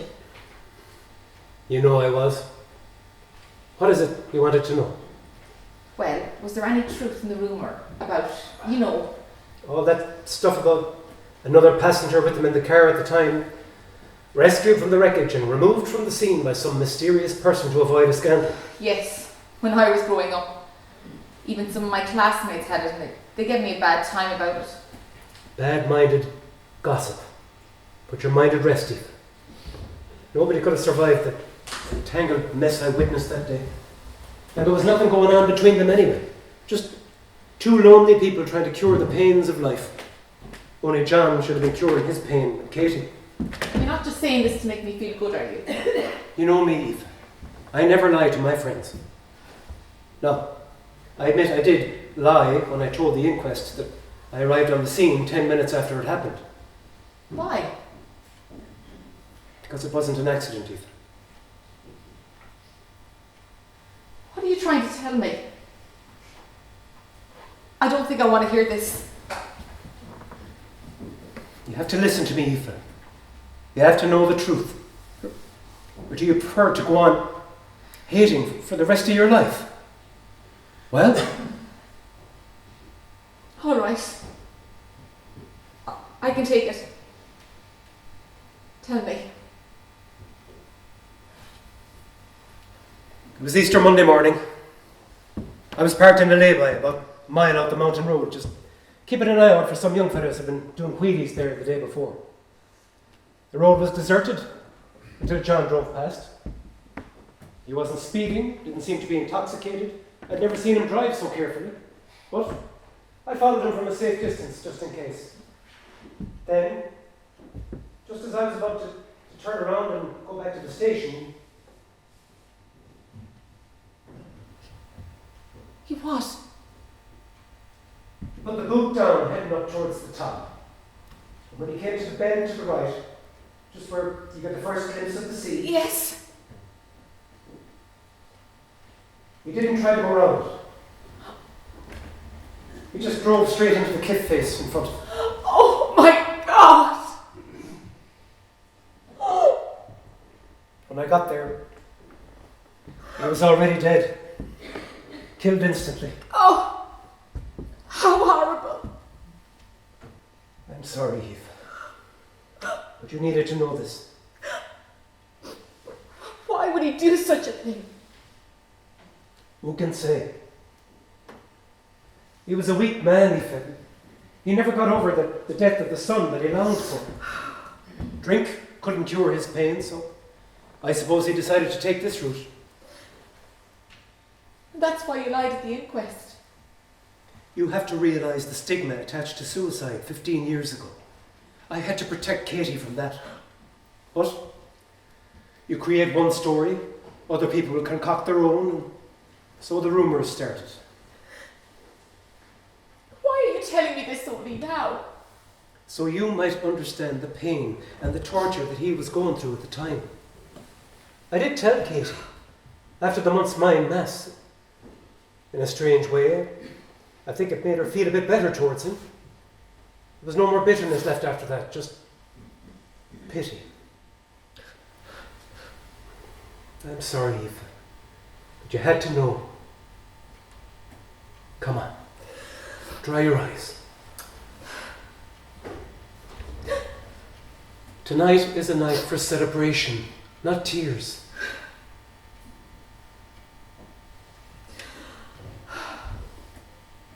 Thank you, Sergeant. I'm beginning to understand things a little better now.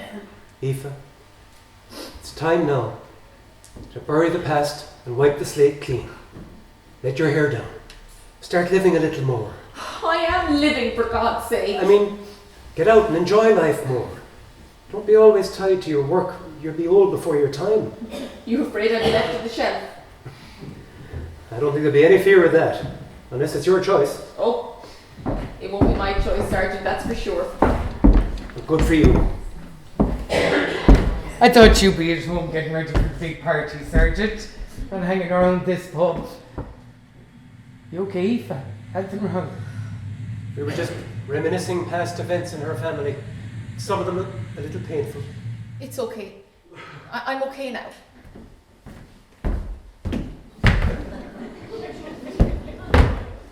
Your taxi awaits, Sergeant. Well, ex-Sergeant, I should say. To ferry you home and beyond. Is this fella for real? I'm still the sergeant until midnight. Remember that? I'm not travelling around in your bloody Honda Civic. I'll be the laughing stock of the village. Honda's history, Sergeant. Introducing Colin Leonard, garage owner, part-time driver on Burns Taxi Service. I'm yours for the night, sir. And well into the early morning too, if needs be. I'm glad I'm not going to have to put up with this cocky little fecker for much longer. Well, duty calls for the last time. I better be off. I'd expect to see you all at my swan song later on. Oh, we'll be there. Good. Make sure you are now. See you all later. You're pushing it. All part of the service, sir.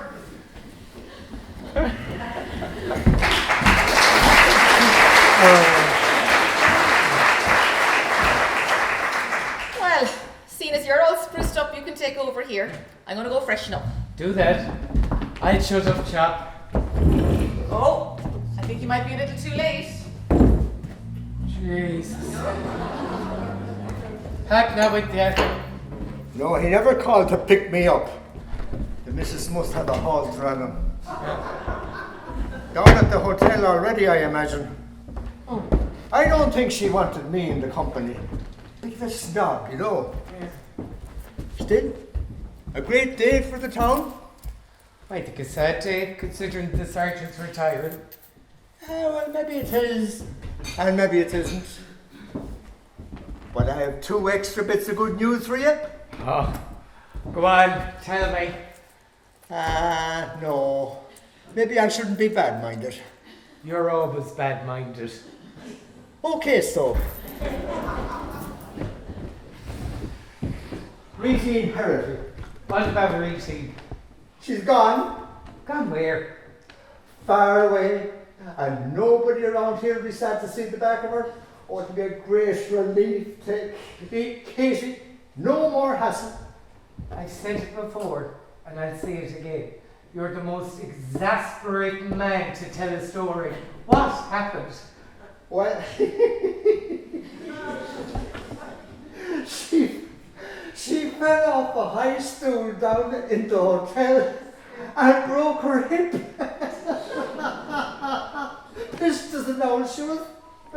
So the ambulance came and rushed her off to hospital. That'll keep her out of mischief for a long, long time. She'll be back sooner or later.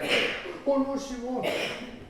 The only surviving relative she has is a niece up in County Kildare. So when she gets up there, she's going to be transferred to a nursing home there.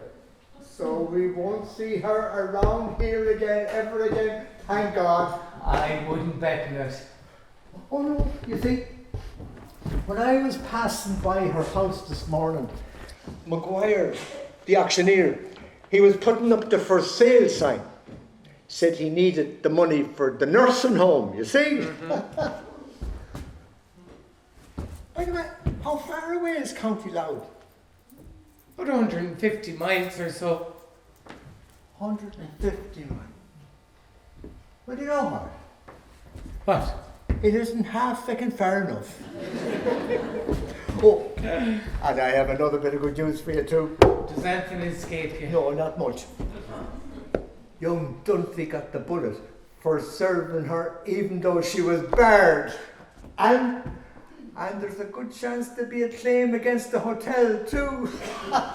So you better take care of your customers or he might be coming back here. Watch it. 2 causes for celebration. I left half one on the house. In your dreams. We're closed. What do you mean? At 7 o'clock in the evening? Are you mad? Should we see you down at the hotel for the sergeant's party? I'm not going down there. The drink tastes terrible. And it's too bloody dear. Well, the hotel are sponsoring a happy hour in honour of the sergeant. You're not serious. I'm deadly serious. Now tell me, what time will it start? About 20 minutes ago. Why the fuck didn't you tell me before now?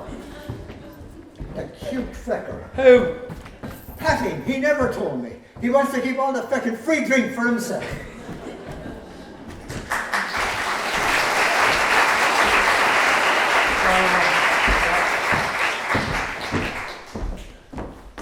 Well, how do I look? Wow. Fantastic, like a new woman. I beg your pardon. Well, I didn't mean it that way. Well, It's you just. certainly know how to pay a girl a compliment. Well, it's just. I normally see you in business suits and the like. Oh, shut up, I'm only teasing. Well, you look absolutely stunning. Right, ready for the off. Oh, my God. Is that who I think it is? I'm not sure, but I think so. Well, I'm glad you're amused. Go on outside, Mum, the car is waiting. Don't be long, I don't want to miss the party. On second thoughts, take as long as you like. The night is young. I think she's matching us up. Nothing wrong with that.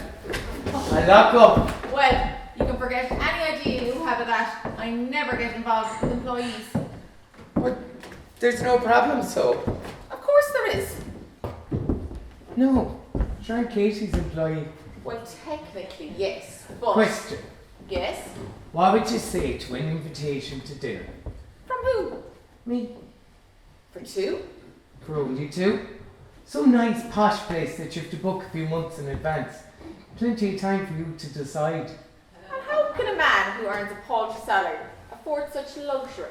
Well, I have to say, I'm not exactly a pauper. So you'll think about it, will you? Still the mystery man. But I think about it. Come on, let's go. Mom's waiting. Do you know what, Aoife? Yes? This place has its attractions. Well, now that you're off the hook, I thought you'd be doing your disappearing act again. No, I mean, the pub. Oh, don't let me stand in your way. I didn't mean it that way. Look, if a few bob was spent here, you can make a nice living out of the place. Hotel bars, they're too impersonal, and they lose the local trade once the novelty wears off. Probably closed for the winter months too. No, the ordinary punter likes something a bit more traditional and homely like this. And pray tell, who would have the money to put in to renovate this? Well, don't you think 25 grand sterling would go a long way? And who the hell would have 25 grand sterling to spend? 25 grand sterling? Jesus, come back here, you sneaky son of a bitch.